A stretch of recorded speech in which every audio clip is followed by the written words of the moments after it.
अस्सलाम वालेकुम। उमरू शैतान के बार बार मिलने और धमकियां देने से परेशान रहने लगा। इधर बसरा में भी हालात तेजी से तब्दील हो रहे थे। शैतान ने कबीला अंसत वालों से इत्तेहाद कर लिया। उसने शहर में जितने काजी और कोतवाल थे उन सबको हटाकर उनकी जगह कबीला अंसत के आदमियों को तैनात कर दिया। इसलिए काजी और कोतवाल मुकर्रर होते ही उन्होंने लोगों पर जुल्म ढाने शुरू कर दिए।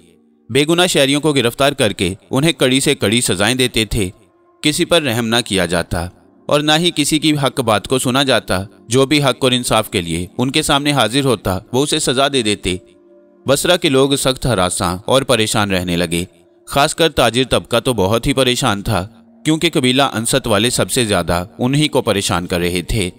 जो कोई ताजिर कोई शय देने से इनकार करता तो ये उसे गिरफ्तार करके कैद में डाल देते। बाद अज़ां उसकी तमाम दौलत और साजो सामान को भी लूट लिया जाता। एक दो ताजिरों के साथ ऐसा हुआ तो बाकी के ताजिर चौकन्ने और होशियार हो गए। उनमें से कोई एक भी जुर्रत नहीं कर सका था कि उन्हें किसी शय पर इनकार किया जाए।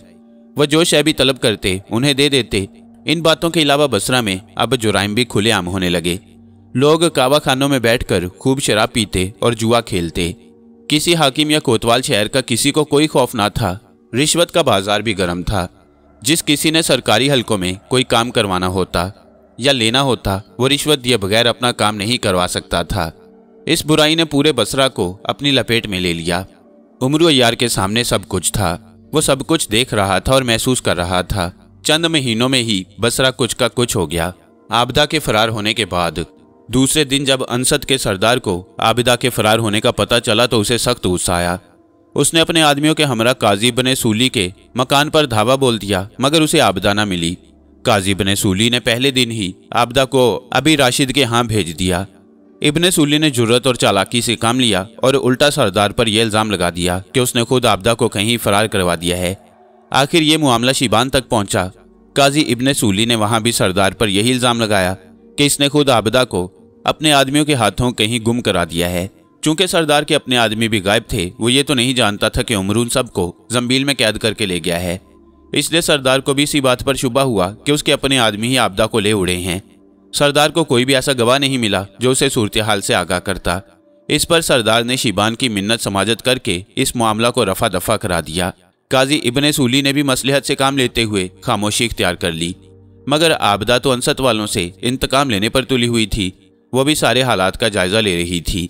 उसने अपने आप में यही सोचा कि किसी तरह से बसरा के लोगों को शिबान के खिलाफ भड़काया जाए, और उसके लिए बेहतर तरीकाकार यही है कि लोगों के घरों में जाकर उनकी बीवियों, बहनों, बेटियों और बेटों के जरिए लोगों को बेदार किया जाए। उमरू अय्यार भी आबिदा की इस कार्रवाई से आगाह था। वो अक्सर उसे अपने यहाँ बुलवा कर उसका हौसला बढ़ाता रहता। बुइज यहूदियों का सरदार था। उसने अपने साथियों को हदायत कर रखी थी कि वो कबीला अंसत के हर फर्द से दोस्ती रखे और उन्हें अपनी दोस्ती का यकीन दिलाने के बाद इस बात के लिए उकसाता रहे कि वो अहले बसरा पर जी भरकर जुल्म करें। इसके बाद लड़ाई हो जाएगी। ये लड़ाई इतना तूल पकड़ेगी कि दोनों में से किसी एक को यहूदियों की जानिब दस्ते ताउन बढ़ाना पड़ेगा, और जब कोई गिरोह यहूदियों की जानिब दोस्ती का पैगाम बढ़ाएगा तो वो उसे अपनी मर्जी की शराइत पर ताउन करने पर तैयार हो जाएगा। यहूदी अपनी साजिश को बुरुए कार लाकर कामयाबी हासिल करना चाहते थे। एक दिन जब उमरू के मकान पर मुहिब्बे वतन और जानिसार मुसलमान इकट्ठे हुए तो उमरू ने बातों ही बातों में यहूदियों का जिक्र छेड़ दिया। इस पर शम्स ने उमरू और दूसरे साथियों से मुखातिब होते हुए कहा, हमें यहूदियों की जानिब से कोई खतरा नहीं। वो इंतहाई शराफत से कारोबार कर रहे हैं। किसी भी मुसलमान से कोई भी यहूदी बुरा सलूक नहीं करता और ना ही किसी मामला में वो दखल देते हैं। मैं तो समझता हूँ कि अगर हम पर कोई सख्त वक्त आन पड़ा तो ये यहूदी शैबान का साथ देने की बजाय हमारा साथ देंगे। उमरू जो इंतहाई खामोशी के साथ शम्स की बातें सुन रहा था, जब वो खामोश हुआ तो उसने शम्स से मुखातिब होते हुए कहा, जिस तरह समुंदर की पुरसुकून सतह के नीचे बहुत बड़े बड़े तूफान मचल रहे होते हैं, उसी तरह यहूदियों के पुरसुकून चेहरों को छोड़कर उनके दिलों में झांक कर देखोगे तो वहां आपको मुसलमानों के खिलाफ नफरत और हकारत और बुग़्ज़ व अनात के कई तूफान पहलू बदलते हुए दिखाई देंगे। शम्स भाई, आप इनको नहीं जानते, आप इनकी फितरत से पूरी तरह आगाह नहीं, मगर मैं इनकी आदत और फितरत से पूरी तरह आगाह हूँ। इसलिए हम सबको चाहिए कि यहूदियों से हर वक्त खबरदार रहें। उमरू की इन बातों का शम्स ने कोई जवाब ना दिया। वो खामोश रहा। अलबत्ता काजी इब्ने सूली ने उमरू की बातों की तायीद की। अभी उमरू कोई और बात करना चाहता था कि मुगैरा मकान का दरवाज़ा खोलता हुआ अंदर आता दिखाई दिया। वो चेहरे से परेशान दिखाई दे रहा था। मुगैरा सीधा उमरू के पास आकर खड़ा हुआ। फिर उसने अपने चेहरे से पसीना पोंछा। फिर उमरू से मुखातिब होते हुए बोला, हुजूर, कबीला अंसत के लोगों ने हमारी दुकान को लूट लिया है। दुकान को लूट लिया है? वो क्यों? उमरू के पूछने पर मुगैरा ने जवाब दिया, हुजूर, उन्होंने हमारी दुकान पर आते ही मुझसे 20 दिनारों का मुतालबा किया। मैंने उनको बताया कि चूंकि मैं दुकान का मालिक नहीं हूं इसलिए आपको 20 दिनार नहीं दे सकता। अलबत्ता जब मालिक आएगा तो आप उनसे मुतालबा करें, वो आपको 20 की बजाय 50 दिनार भी दे सकते हैं। मेरा इतना कहना था कि उन्होंने उसी वक्त आगे बढ़कर दुकान का सामान और दूसरी चीजें बाहर फेंकना शुरू कर दी। मैंने उनको बहुत रोका और कई एक से झगड़ा भी किया, मगर उन्होंने किसी बात की कोई परवाह न की और दुकान को बर्बाद कर डाला। इर्द गिर्द के कई लोग इकट्ठे भी हो गए, मगर किसी भी अल्लाह के बंदे को जुर्रत ना हुई कि वो आगे बढ़कर उनको रोकता या मेरा साथ देता। जब वो दुकान को बर्बाद कर चुके तो मेरी जानिब मुतवज्जा होते हुए एक ने कहा, इस हरामी ने हमारे हाथ रोकने की कोशिश की थी, हमसे झगड़ा भी किया था, इसलिए हमें चाहिए कि इसको जिंदा न छोड़ें, इसे भी इसकी बदतमीजी की सजा मिलनी चाहिए। इस पर दूसरे ने कहा, ठीक है, इसके बाजू और टांगे तोड़ देनी चाहिए। उनकी इस बात पर मैंने अपने दोनों हाथ बुलंद किए और बोला, खबरदार, आगे बढ़ने की कोशिश ना करना। अगर तुम लोगों ने मुझ पर हाथ उठाया तो इसका अंजाम अच्छा ना होगा। मेरा आका उमरू जब सुनेगा तो तुम सबका भुरता बना देगा। इस पर एक ने जोर से कह कहा मारने के बाद कहा, देखो, ये पाजी हमें धमकियां देता है, शायद ये नहीं जानता कि हम कौन हैं। दोस्तों, आगे बढ़ो और इसके हाथ पांव तोड़ कर रख दो। इस पर वो चीखते चिल्लाते हुए मेरी जानिब बढ़े। वो मुझ पर हाथ उठाना ही चाहते थे कि उसी वक्त 2 यहूदी मेरे और उनके दरमियान आकर खड़े हो गए। उनमें से एक ने उनसे मुखातिब होते हुए कहा, दोस्तों, इस शख्स के साथ जो कुछ हो चुका है वही काफ़ी है। बात सिर्फ 20 दिनारों की थी जो इसने अपनी हमाकत से अदा नहीं किए। अगर इसके पास नहीं भी थे तो इसे चाहिए था कि जाकर ले आता और आपको दे देता, मगर इसने ऐसा नहीं किया। इसलिए अब आप हमसे 20 की बजाय 30 दिनार ले लें और इसकी जान छोड़ दें। हमारे ख्याल में इसे पहले ही काफ़ी सज़ा मिल चुकी है, इसलिए अब इसे मज़ीद कोई सज़ा देना बेहतर नहीं। इस पर उन लोगों ने एक दूसरे की जानिब देखना शुरू कर दिया। फिर उनमें से एक ने यहूदियों से पूछा, मगर आप कौन लोग हैं और इसकी हमदर्दी के लिए क्यों आगे बढ़े हैं? आप हमारे बारे में जानकर क्या करेंगे? जितने हम इनके हमदर्द हैं उतने ही आपके भी हमदर्द हैं। हम यहूदी हैं, हम दूसरों का भला चाहने वाले और झगड़े निपटाने वाले लोग हैं। इस पर उन लोगों ने दोबारा एक दूसरे की जानिब देखा। फिर पहले वाले शख्स ने कहा, अगर तुम लोग यहूदी ना होते तो हम कभी भी तुम्हारी बात ना मानते। लाओ, हमें 30 दिनार दो, हम चले जाते हैं। इस पर एक यहूदी ने फौरन अपनी थैली से 30 दिनार निकाले और उस शख्स के हवाले कर दिए। वो लोग कह के मारते हुए चले गए। उनके चले जाने के बाद एक यहूदी ने मुझसे कहा, सरकश और ज़िद्दी लोगों के आगे ना तो जुबान दराजी करनी चाहिए और ना ही उनकी बात मानने से इनकार करना चाहिए। हमने तुम्हारी जान की खातिर 30 दिनार अदा कर दिए हैं। तुम अपने आका को जाकर बता दो ताकि वो हमारे दिनार अदा कर दे। इस पर मैंने इस बात में सर हिलाते हुए उनका पूछा तो एक ने सामने वाले सहरा की जानिब इशारा करते हुए कहा, बस उस टीले के दूसरी तरफ हमने रिहाइश इख्तियार की हुई है, तुम अपने आका को हमारा पता बता देना। इतना कहने के बाद वो यहूदी भी मेरे पास से चले गए। उनके जाने के बाद मैंने दुकान के बिखरे हुए सामान को समेटा और आपको इतला करने यहाँ चला आया। उमरू अय्यार और दूसरे लोगों ने बड़े गौर से मुगैरा की सारी बात सुनी। जब वो अपनी बात खत्म कर चुका तो शम्स ने उमरू से मुखातिब होते हुए कहा, हमारे भाइयों की बेहिसी देखो, अंसत वाले दुकान को बर्बाद करने में लगे हुए थे और उनमें से कोई एक भी आगे बढ़कर उन्हें रोकने की जुर्रत नहीं कर रहा था। आखिर यहूदी ही मुगैरा के काम आए, उन्होंने ही मुगैरा की जान को बचाया। उमरू ने शम्स की जानिब गौर से देखा, फिर अपनी जगह से उठता हुआ बोला, शम्स, इस बात में भी कोई गहरा राज है। जब मैं उनको 30 दिनार अदा करके वापस आऊंगा तो फिर तुम्हें बताऊंगा कि यहूदियों की मदद करने में क्या राज था। मुगैरा ने हाथ के इशारे से उमरू अय्यार को यहूदियों का पता बताया। उमरू ने अपने दिल में सोचा, सामने जो टीले नजर आ रहे हैं वहां तो एक भी यहूदी आबाद नहीं। अब उन्होंने वहां कोई नई बस्ती डाल ली है। चूंकि रेत के टीले काफी बुलंद थे इसलिए दूसरी तरफ की कोई भी शायद दिखाई नहीं दे रही थी।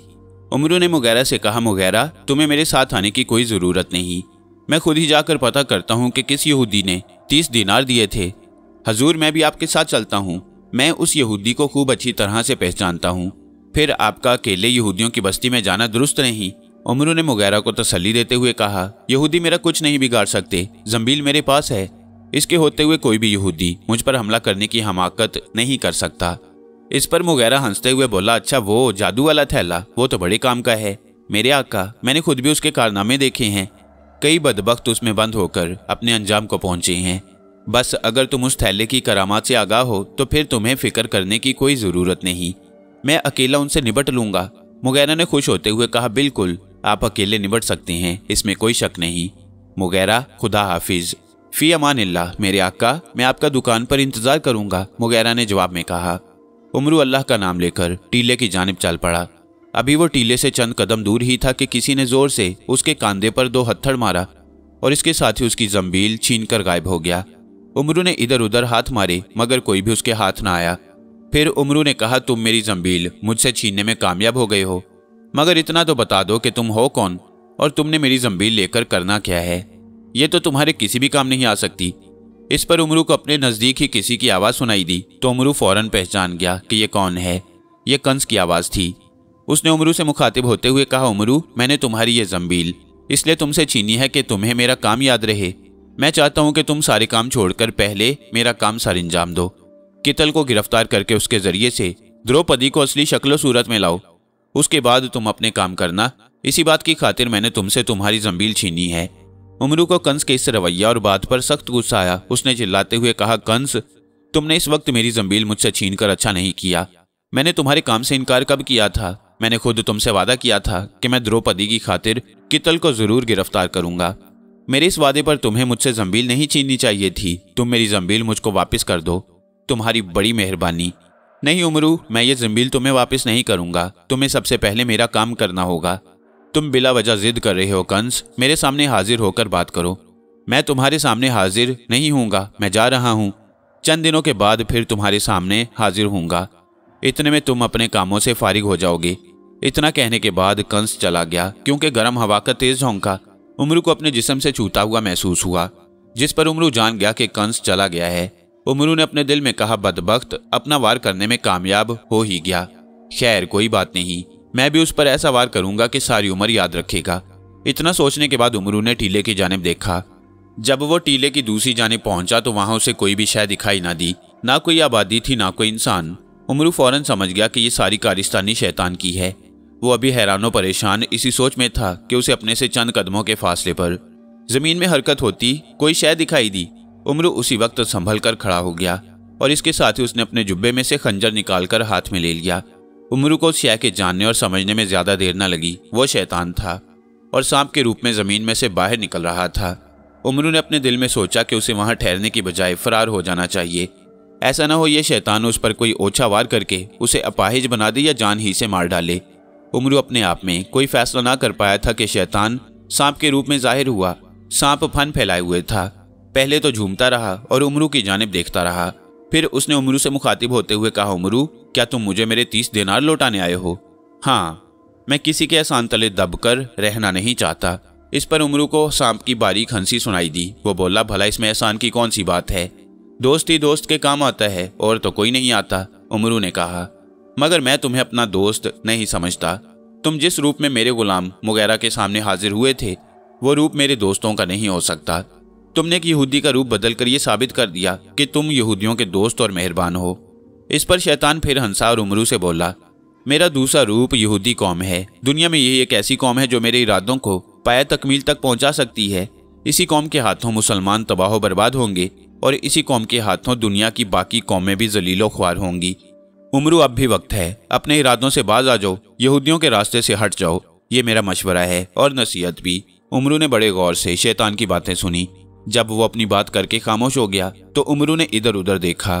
फिर तपते हुए सूरज वाले आसमान की जानिब देखने के बाद शैतान से कहा, जिस तरह मेरे खुदा ने तुझ पर तेरी नाफरमानी की सिला में लानत भेजी और तुझे अफलाक से पस्तियों में धकेल कर तेरे तकब्बुर और गुरूर का खात्मा किया, उसी तरह मेरा खुदा मुझे सरफराज करेगा और मेरे हाथों तुझे मजीद जिल्लत और रुसवाई बख्शेगा। अगर तूने अपने बचाव और अपने झूठे वकार की हिफाजत के लिए यहूदी कौम को ढाल बनाया है तो खुदा की कसम मुसलमानों को इस बात का कोई खौफ नहीं।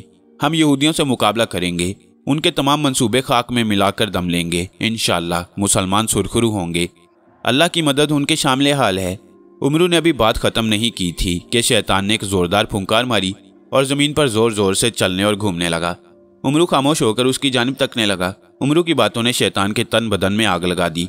शैतान ने एक और फुंकार मारी तो आग के शोले फिजा में घूमते हुए दिखाई दिए। फिर उसने उमरू से कहा, उमरू दूर हो जा, दूर हो जा।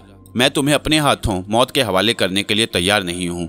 मैं तुझे दर्दनाक मौत मरवाऊंगा और उन लोगों के हाथों मरवाऊंगा जिनको तू अपना दुश्मन समझता है। इतना कहकर शैतान उसी वक्त उमरू की नजरों के सामने से गायब हो गया। उमरू अय्यार कुछ देर तक वहीं खड़ा इधर उधर देखता रहा। फिर उसने आसमान की जानिब देखते हुए कहा, ऐ बारी ताला, मैं तेरा एक हकीर और कमज़ोर बंदा हूँ।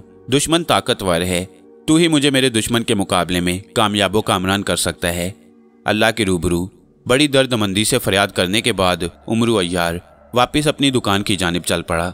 बुइज़ अपनी बीवी नायोमी के हमरा खाना खाने में मसरूफ़ था कि किसी ने ज़ोर से दरवाज़ा पीटा। बुइज़ ने खाने से हाथ रोका और अजीब नज़रों से नायोमी की तरफ देखना शुरू कर दिया। बुइज़ ने अपनी जगह पर बैठे बैठे आवाज़ दी, ठहरो भाई, अभी दरवाज़ा खुलता है, क्यों घबरा रहे हो? फिर उसने नायोमी को इशारा किया कि वो उठकर दरवाज़ा खोले। नायोमी ने दरवाज़ा खोला तो आने वाले को देखकर हैरान रह गई। खूबरू नौजवान जिसकी नीली मखनातीसी आंखों में एक ठहराव था, दरवाजे पर खड़ा था। उसने ज़हन पर जोर डाला तो उसे फौरन याद आ गया कि ये तो वही नौजवान है जो पहले रोज़ उनसे ईसाइयों की बस्ती में मिला था और जिसने उनके यहाँ क़याम करके उन्हें इज्जत बख्शी और फिर बसरा में क़याम की राहें खोलकर उन्हें बसरा में कदम जमाने का मौका दिया। आप? बुइज़ जो अपनी जगह पर खड़ा था नायोमी से पूछने लगा, कौन है नायोमी? सदियों का बेटा। नायोमी ने जब इतना कहा तो बुइज़ एकदम अपनी जगह से उठकर खड़ा हो गया। उसने शैतान को देखा तो दौड़ता हुआ आगे बढ़ा, उसके कदमों में गिरते हुए बोला, उस्ताद मोहतरम, आपने इस वक्त आकर हम पर एहसान अजीम किया है। हम कई दिनों से आपके मुंतजिर थे। इसके बाद बुइज़ ने आगे बढ़कर अपने जुब्बा से ज़मीन साफ की और शैतान से बोला, कदम आगे बढ़ाइए उस्ताद मोहतरम। नायोमी दौड़ी हुई अंदर गई और शानदार कालीन उठा लाई, उसे बिछाया, फिर उस पर तकिए रखे और दो एक खूबसूरत गुलदान भी लाकर रखे। शैतान ने इधर उधर देखा, फिर कदम नापता हुआ आगे बढ़ा और कालीन पर जा बैठा। कहो बुइज़, आजकल बसरा में क्या हो रहा है? क्या उस्ताद मोहतरम को बसरा के हालात का कोई इल्म नहीं? इस पर शैतान ने अपनी मकरू मुस्कुराहट को प्याजी होंठों पर फैलाते हुए कहा, बुइज़, मैं तुमसे बसरा और बसरा वालों के बारे में जानना चाहता हूँ। तुम्हें बताना होगा कि बसरा में क्या हो रहा है और लोग यहूदियों से कैसा बर्ताव कर रहे हैं। बुइज़ ने कुछ सोचा, फिर अपना सर बुलंद करते हुए कहा, आजकल अंसत कबीला शेबान से मिलकर खूब मज़े उड़ा रहा है। शेबान उनके हाथों में खिलौना बना हुआ है। अंसत कबीला की खूबसूरत औरतें हर वक्त उसे शराब में बदमस्त रखती हैं, उसके सामने रक्स करती रहती हैं और शैतान इन्हीं बातों में खुश रहता है। उसे ना तो अब हुकूमत की कोई परवाह है और ना ही अपनी इज्जत और अपने वकार की। अब तो हर ओहदे पर अंसत वालों का कोई ना कोई आदमी कायम है। मैं हैरान इस बात पर हूँ कि जब शेबान की कोई इज्जत और कोई एहतराम ही नहीं रहा तो फिर अंसत वाले उसे तख्त से हटाकर खुद तख्त पर कब्जा क्यों नहीं कर लेते। इस पर शैतान की शरीर आंखों में एक अजीब सी चमक पैदा हुई। उसने बुइज़ को समझाने के अंदाज में कहा, बुइज़, शायद तुम जानते नहीं कि शेबान की हामी अब भी अंसत वालों से ज़्यादा हैं। यही वजह है कि अंसत वाले खुलकर शेबान पर हाथ नहीं डाल रहे। मगर तुम्हें एक काम करना होगा। वो क्या मेरे उस्ताद मोहतरम? तुम्हें अंसत कबीला के सरदार से मिलना होगा। उसे तुम इस बात पर उकसाओ कि वो और उसके साथी शेबान पर हमला कर दें। अब बसरा की हुकूमत अंसत कबीला के हाथों में होनी चाहिए। तुम सरदार को शानदार मुस्तकबिल दिखाओगे तो वो तुम्हारी बात मान जाएगा। आपकी बात मेरी समझ में आ गई। जब शेबान और उसके हामियों को शिकस्त हो जाएगी तो फिर हमारे लिए कबीला अंसत को शिकस्त देना कोई मुश्किल ना होगा। इस पर शेबान मुस्कुराते हुए बोला, बात समझते हो मगर देर से। तुम्हें अंसत कबीला के सरदार को ये बात भी समझानी होगी कि बसरा के यहूदी उनका साथ देंगे और जहाँ कहीं वो शेबान के हामी देखेंगे उन पर हमला करके उन्हें ख़त्म कर देंगे। शैतान ने बात ख़त्म ही की थी कि नायोमी कावा लेकर आ गई। उसने कावा की प्यालियाँ अपने शोहर बुइज़ और शैतान के आगे रखीं और ख़ुद बड़े अदब से शैतान के बिल मुकाबिल होकर बैठ गई। वह बड़े गौर से शैतान को देख रही थी। शैतान की खूबसूरती ने उसे बड़ा मुतासिर किया। शेबान अपनी जगह बैठा कनकियों से नायोमी को देख लेता था। बुइज़ ने कावा की चुस्की लेने के बाद कहा, मैं कबीला अंसत के सरदार को खूब अच्छी तरह से जानता हूँ। फिर तो सरदार को तुम आसानी से अपने शिकंजे में जकड़ सकते हो। इतना कहने के बाद शैतान ने नायोमी की जानिब देखा और उसे मुखातिब होते हुए कहा, नायोमी, तुम्हें भी अपनी कौम की खातिर एक काम करना होगा। नायोमी ने शैतान के और करीब होते हुए कहा, मैं आपका हर हुक्म मानूंगी। मैं आपका हर काम फ़ख्र से सर अंजाम दूंगी। नायोमी की इस बात पर शैतान के लोगों पर शरीर से मुस्कुराहट फैल गई। वो बोला, मेरा कोई काम नहीं है नायोमी, तुम्हारा और तुम्हारी कौम के फ़ायदे का काम है। फिर आप बता ही दें ताकि नायोमी भी अपने काम में मसरूफ़ हो जाए। बुइज़ ने शैतान से मुखातिब होते हुए कहा। इस पर शैतान ने कहा, तुम ठीक ही कहते हो, नायोमी को भी मसरूफ़ हो जाना चाहिए। शायद तुम लोग जानते नहीं, बसरा में एक ऐसा गिरोह है जो मुसलमानों का सच्चे दिल से खैर ख्वाह है। वो हर वक्त मुसलमानों की फलाह और भलाई में मसरूफ़ रहता है। उस गिरोह के हर फर्द को अंसत और शेबान से नफरत है और वो हर वक्त इन दोनों को नीचा दिखाने में लगे रहते हैं। उनमें इत्तफाक भी बहुत है। अगर उनमें से किसी एक फ़र्द को भी कबीला अंसत वालों की या शैबान की जानिब से कोई तकलीफ पहुंचे तो ये फौरन इकट्ठे होकर अपने आदमी को उनकी गिरफ्त से बचा लेने में कामयाब हो जाते हैं। इस पर बुइज़ ने अपने सर को जुम्बिश देते हुए कहा, हाँ, मैंने भी सुना है कि बसरा में चंद लोग ऐसे मौजूद हैं जो हमसे भी शदीद नफरत करते हैं और उन लोगों का सरदार उमरू अय्यार नामी शख्स है। तुमने बिल्कुल दुरुस्त सुना है। उमरू अय्यार बहुत ही खतरनाक और चालाक आदमी है। उसने अपनी जिंदगी में कई मार्के मारे हैं, हत्ता कि अपनी चालाकी और होशियारी से जिन्नों और भूतों को भी शिकस्त दी है। कई बार मुझे शैतान बात मुकम्मल करते करते अचानक रुक गया। चंद लम्हों की खामोशी के बाद बोला, खैर, ज्यादा बातें करने और बताने से क्या हासिल होगा। मैं नायोमी को सिर्फ इतना समझाना चाहता हूँ कि किसी तरह अपनी चालाकी से उस गिरोह में जा शामिल हो, अपनी खूबसूरती से लोगों में नफाक पैदा कर दे। औरत का हुस्न सबसे बड़ा फरेब है और यही फरेब लोगों को बर्बाद करके रख देता है। बुइज़ और नायोमी ने बड़े गौर से शैतान की बात सुनी। शैतान ने जो बात नामुकम्मल छोड़ दी थी, वो दोनों उस बात को पूरी सुनने के ख्वाहिशमंद थे। शैतान ने कहा, मैंने जो कुछ कहा है उस पर अमल करो, तुम्हारी कामयाबी के रास्ते खुल जाएंगे। मुसलमान कौम खुद ही एक दूसरे से लड़ने झगड़ने लगेगी, वो अपने नफाक की बदौलत तबाह हो जाएंगे। बुइज़ बोला, उस्ताद मोहतरम, हम आपकी एक एक बात पर अमल करेंगे। नायोमी अपनी जगह से उठकर खड़ी हो गई और बोली, आप फिक्र न करें, मैं जल्द ही उस गिरोह में शामिल होकर उसके इत्तेहाद को पारा पारा कर दूंगी।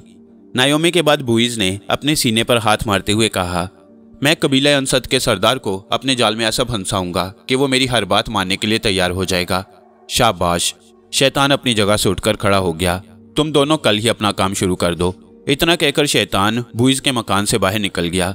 जब वो चला गया तो नायोमी ने बुइज़ से कहा, कभी कभी इस शख्स पर प्यार आता है और कभी कभी खौफ। ना जाने ये कौन है, क्या है, मैं आज तक नहीं समझ सकी, और तुमने भी इसके बारे में कभी कोई बात नहीं बताई। बुइज़ ने नायोमी की जानिब गौर से देखा, फिर मुस्कुराते हुए बोला, नायोमी, इस शख्स को समझने और जानने की बजाय बेहतर ये है कि उसकी बातों पर अमल करो, उसी में हमारी भलाई और जीत है। इस पर नायोमी ने कोई जवाब न दिया। अलबत्ता वो इस सोच में पड़ गई कि उमरू अय्यार के गिरोह में कैसे और क्यों कर दाखिल होकर उनमें इंतशार और नाइत्तफाकी पैदा की जाए। बुइज़ ने नायोमी को खामोश पाया तो उससे बोला, क्या सोच रही हो? क्या मैंने तुमसे कोई गलत बात की है? नहीं, आपने कोई गलत बात नहीं की। आप जिसको उस्ताद मोहतरम कहकर पुकारते हैं, आखिर उसमें कोई ऐसी खूबी तो ज़रूर होगी जिस पर एक रब्बी, यहूदियों का इमाम, उसे उस्ताद मोहतरम कहकर पुकारता है। दरअसल मैं ये सोच रही थी कि उस गिरोह में कैसे शामिल हुआ जाए जिसके बारे में तुम्हारे उस्ताद ने मुझे हदायत की है। बुइज़ नायोमी की इस बात पर मुस्कुराते हुए बोला, ये कोई मुश्किल बात नहीं। खूबसूरत औरत हमेशा मुसलमानों के लिए बहुत बड़ी कमज़ोरी साबित हुई है, ख़ासकर उन मुसलमानों के लिए जो अपने अकायद में पुख्ता नहीं हैं। उस गिरोह में चंद लोग ऐसे भी हैं जो महज जज्बाती तौर पर उस गिरोह में शामिल हैं। उनको ना तो अपने मज़हब के बारे में कोई इल्म है और ना ही वो उससे ज़्यादा दिलचस्पी रखते हैं। उनमें एक तो उमरू अय्यार का गुलाम वगैरह है, उसे तुम आसानी से फांद सकती हो, उससे तुम हर तरह के राज भी हासिल कर सकती हो। बस उसी के ज़रिया तुम इस गिरोह में निफाक और नफरत फैला सकती हो। ये तुम क्या कह रहे हो? मैं एक रब्बी की बीवी होते हुए एक गुलाम से राब्ता कायम करूं? इस पर बुइज़ ने एक जोरदार कहकहा मारा और बोला, तुम बहुत नासमझ हो। कहीं ऐसा न हो तुम्हारी यही नासमझी हमको ले डूबे। गौर से सुनो, जो मुसलमान जितना गरीब होगा वो उतना ही जल्द फरोख्त होने वाला होगा। गरीब मुसलमान को दौलत और हुस्न की झलकी दिखाओगी तो वो बहुत जल्द तुम्हारा मुती हो जाएगा, तुम पर जान छिड़कने के लिए तैयार हो जाएगा। अपने शौहर की इस बात पर नायोमी चुप हो गई। वो कुछ सोचने लगी। चंद लम्हे खामोश रहने के बाद उसने अपने शौहर से कहा, मुझे तुम्हारी इस बात से इत्तफाक नहीं। गरीब मुसलमान मजहब के कहीं ज़्यादा दीवाने और खैरख्वाह होते हैं। उनकी सारी ज़िंदगी ही मजहब के चारों तरफ घूमती रहती है। अलबत्ता मुसलमानों का दौलतमंद तबका मजहब से ज़्यादा उनसियत नहीं रखता।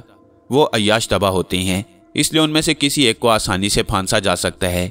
मुमकिन हो सकता है कि तुम्हारी सोच अपनी जगह दुरुस्त हो, मगर मेरे नज़दीक तुम वगैरह को अपने जाल में फंसा कर आगे बढ़ोगी तो कामयाब रहोगी।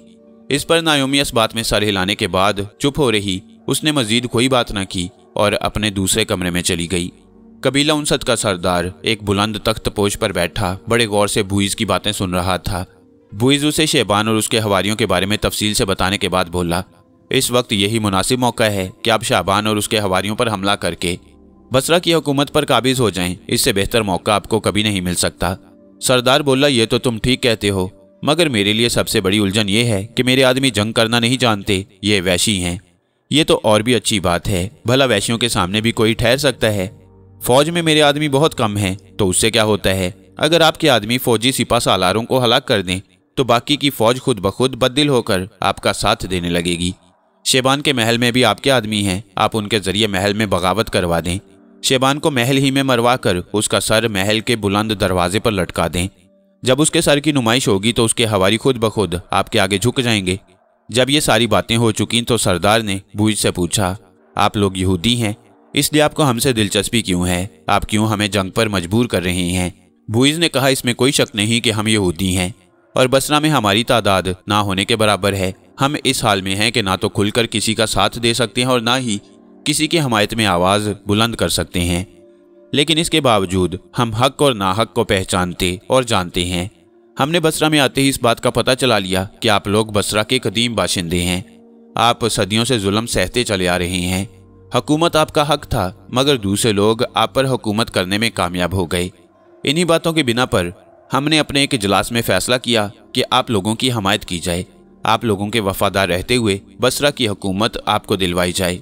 बुइज की बातों से सरदार बड़ा मुतासिर हुआ। उसने अपने इर्द गिर्द बैठे हुए चंद आदमियों की जानिब देखते हुए कहा, देखो इस शख्स ने कितनी अच्छी बात की है, आज से ये लोग हमारे दोस्त हैं। फिर बुइज से मुखातिब होते हुए बोला, मैं तुम्हारी बात से बहुत खुश हुआ हूँ। हम शेबान और उसके साथियों से अपना हक लेंगे, उनसे जंग करेंगे। बुइज अपने आप में बहुत खुश था। वो कुछ देर वहां बैठा रहा और सरदार को शेबान और उसके हवारियों के बारे में मजीद हदायत देता रहा कि उन लोगों को कैसे और क्यों कर रास्ते से हटाया जा सकता है। अपनी पूरी तसल्ली के बाद बुइज सरदार के यहाँ से अपने घर पहुंचा। अंसत के सरदार और उसके साथियों ने ऐसी तेजी और फुर्ती दिखाई कि पहले दिन ही शेबान के बेशतर साथियों को बेखबरी में कत्ल कर डाला। फौज के सिपा सालार को भी मार डाला। जब शेबान को इस बात का पता चला तो उसकी आंखें खुल गईं। उसने उसी वक्त सरदार को अपने यहाँ बुलवा भेजा, मगर प्याम ले जाने वाले ने आकर बताया कि सरदार ने मुलाकात करने से इनकार कर दिया। शेबान ने सरदार के इनकार पर समझ लिया कि हालात बिगड़ने वाले हैं और अंसत वाले यकीनी तौर पर जंग करने के इरादे से हैं। इस पर शेबान ने अपने हवारियों को इकट्ठा करना शुरू कर दिया। अभी चंद लोग ही शेबान के पास पहुंचे थे कि सरदार ने अपने आदमियों समेत शाही महल पर हमला कर दिया। शेबान को सरदार की सरकत पर इतना गुस्सा आया कि उसने अपनी म्यान से तलवार निकालते हुए कहा, खुदा की कसम, जब तक मेरे दम में दम है मैं इस मक्कार सरदार को शाही महल पर काबिज नहीं होने दूंगा। इसने मुझसे धोखा किया है। मैंने इस वैशी को अपना हमदर्द समझते हुए इज्जत बख्शी, मगर इसने मुझसे धोखा किया। शेबान ने बात खत्म ही की थी कि एक सिपाही दौड़ता हुआ आया और शेबान से मुखातिब होते हुए बोला, हुजूर, अंसत वालों ने पूरे महल को घेरे में ले लिया है और इसके साथ ही उन्होंने मरकजी दरवाजे पर हमला भी कर दिया है। आपके वफादार जी जान के साथ उनसे मुकाबला कर रहे हैं। शेबान ने परेशान होकर अपने इर्द गिर्द खड़े हुए साथियों की जानिब देखा। असद ने कहा, ऐसे हालात में हम दूसरे मुसलमानों को अपनी इमदाद के लिए कैसे बुला सकते हैं? इस पर एक और साथी ने अपनी तलवार फिजा में लहराते हुए कहा, हम इन मुनाफिकों से जंग करेंगे, इनको बसरा पर काबिज नहीं होने देंगे। शेबान ने तलवार को फिजा में लहराया और सबसे आगे चलने लगा। इसी अरसा में जबकि महल के गिरदोनवा में शेबान और उसके सरदार के साथियों के दरमियान लड़ाई हो रही थी, पूरे शहर में यह बात फैल चुकी थी कि अंसत वाले महल पर काबिज हो चुके हैं और शेबान को कत्ल किया जा चुका है। ये अफवाह यहूदियों ने फैलाई। इस बात पर शेबान के बिखरे हुए साथियों के हौसले पस्त होकर रह गए। कई लोग तो फरार हो गए और कई एक रूपोश भी हो गए। उमरू अय्यार और उसके दूसरे साथी अजीब गुमगू के आलम में थे। उनकी समझ में नहीं आ रहा था कि वो ऐसे हालात में क्या करें और क्या ना करें। बसरा के दूसरे शहरी भी परेशान थे। बेशतर यहूदी शहरियों के दरमियान मुसलमानों का भेष बदले अफवाहें फैलाने और लोगों के हौसले पस्त करने में लगे हुए थे। ये ऐसी बात थी कि जिसको सुनकर बसरा के मुसलमानों में इकट्ठा होने का हौसला न रहा। अब तो हर कोई यही कह रहा था कि अब शेबान की मदद करने से क्या फ़ायदा, जबकि अंसत वालों ने उसे कत्ल ही कर डाला। दूसरी तरफ उमर यार के गिर्द उसके गिरोह के तमाम अफराद इकट्ठे हो चुके थे और वो इस बात पर बज़िद थे कि उन्हें जल्द अज जल्द शाही महल पहुंचकर अंसत वालों का कब्जा ख़त्म कर देना चाहिए। मुगैरा जो कहीं गया हुआ था दौड़ा हुआ आया और बोला, मैंने शेबान का सर शाही महल के मरकजी दरवाजे पर लटका हुआ देखा। कबीला अंसत वाले महल के गिरदोनवा में कत्लो गारत करने में मसरूफ़ हैं। उन्हें जो भी आदमी नजर आता है वो उसको कत्ल करते जाते हैं, किसी को भी मुआफ़ नहीं कर रहे। इस पर उमरू अय्यार ने मुगैरा से पूछा, तुम ऐसे हालात में महल की जानिब क्या लेने गए थे? अपने आका उमरू की इस बात पर मुगैरा के चेहरे का रंग बदल गया। उसके दिल में चोर था, वो महल की जानिब नहीं गया था। दरअसल नायोमी अपने सोचे समझे मंसूबे के मुताबिक मुगैरा पर अपने हुस्न का वार करने और उसे अपने जाल में फंसाने में कामयाब हो चुकी थी। मुगैरा दुकान पर बैठा था कि बुइज ने उसे देखा और इस मौका को मुनासिब समझते हुए नायोमी को फौरन उसकी जानिब हदायत देकर रवाना कर दिया। नायोमी ने दुकान पर पहुंचते ही मुगैरा से ऐसी बातें की कि मुगैरा दिलो जान से उसका मद्दाह और खैरख्वाह हो गया। नायोमी ने उस पर यह जाहिर नहीं होने दिया कि वो एक यहूदी औरत है, बल्कि उसने उसे यही बताया कि वो एक ऐसी लौंडी है जिसके मालिक ने उसे आज़ाद कर दिया है। मुगैरा को इससे बढ़कर और क्या चाहिए था। उसे बैठे बिठाए एक खूबसूरत और हमदर्द किस्म की औरत मिल गई। नायोमी ने ही यह पट्टी पढ़ाकर उसे उमरू के गिरोह की जानिब रवाना किया ताकि लोगों में भी बददिली फैल जाए और वह महल की जानिब बढ़ने की जुर्रत न करें। नायोमी ने उसे कह दिया था कि अब वो उसके पास ही रहेगी, कहीं नहीं जाएगी।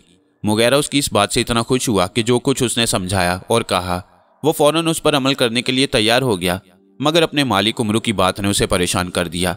वो कहना चाहता था कि शम्स ने उमरू से मुखातिब होते हुए कहा, भला मुगैरा से ऐसी बात पूछने का क्या फ़ायदा, बेशतर लोग महल से होकर आ रहे हैं, मुगैरा भी किसी के हमरा चला गया होगा।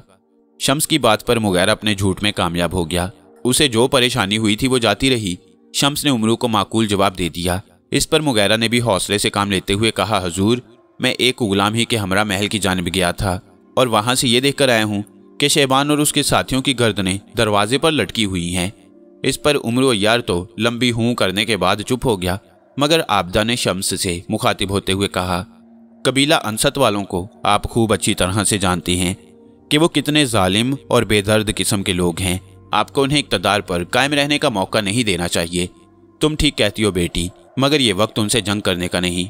इस पर मुगैरा आगे बढ़कर बोला, आप बिल्कुल बजा फरमाते हैं, वाकई ये वक्त उनसे जंग करने का नहीं। वो बड़ी बेदर्दी से कत्लेआम में लगे हुए हैं। इस वक्त आगे बढ़कर उनके हाथ रोकना मुमकिन नहीं। इस पर आबदा ने ताव खाते हुए कहा, क्या बसरा के मर्दों ने चूड़ियां पहन ली हैं जो उनसे मुकाबला करते हुए खौफ महसूस कर रहे हैं। आबदा की इस बात पर उमरू ने आगे बढ़कर कहा, बेटी, तुम्हारा जोश और जज्बा अपनी जगह बजा है, लेकिन हमें इस वक्त मसलहत से काम लेना होगा। शम्स की राय गैर मुनासिब नहीं बल्कि दुरुस्त है। हमें कुछ दिनों तक सोचना होगा। उमरू की सतमी बात पर सभी लोग चुप हो गए। जो लोग लड़ने मरने के लिए तैयार खड़े थे उनके जज्बात भी ठंडे पड़ गए। कुछ देर तक इकट्ठे रहने के बाद सभी लोग अपने अपने घरों को वापस लौट गए। मुगैरा दुकान पर वापस चला गया क्योंकि उसे पता था कि नायोमी अभी तक उसके इंतजार में दुकान पर खड़ी होगी। और उमरू अय्यार अपने दो साथियों समेत मकान के अंदर चला गया। उमरू अय्यार इशा की नमाज से फारिग होकर बैठा ही था कि किसी ने दरवाज़ा पीटना शुरू कर दिया। उमरू या अल्लाह खैर कहते हुए अपनी जगह से उठा और आगे बढ़कर दरवाज़ा खोला तो जख्मों से चूर एक शख्स को पानी मांगते हुए पाया। उमरू ने फौरन उस जख्मी शख्स को सहारा दिया और अपने कमरे में ले जाकर उसे मसहरी पर लिटा दिया। उमरू से जानने और पहचानने की कोशिश में था कि ये जख्मी है कौन। उमरू अपने दिल में यही सोच रहा था कि जख्मी ने दोबारा पानी मांगा। इसी अरसा में शहजादी बल्कीस भी दरवाजे पर आ पहुंची। उसने भी जख्मी के मुंह से पानी की आवाज़ सुन ली थी। वो उसी वक्त दौड़ी हुई गई और पानी ले आई।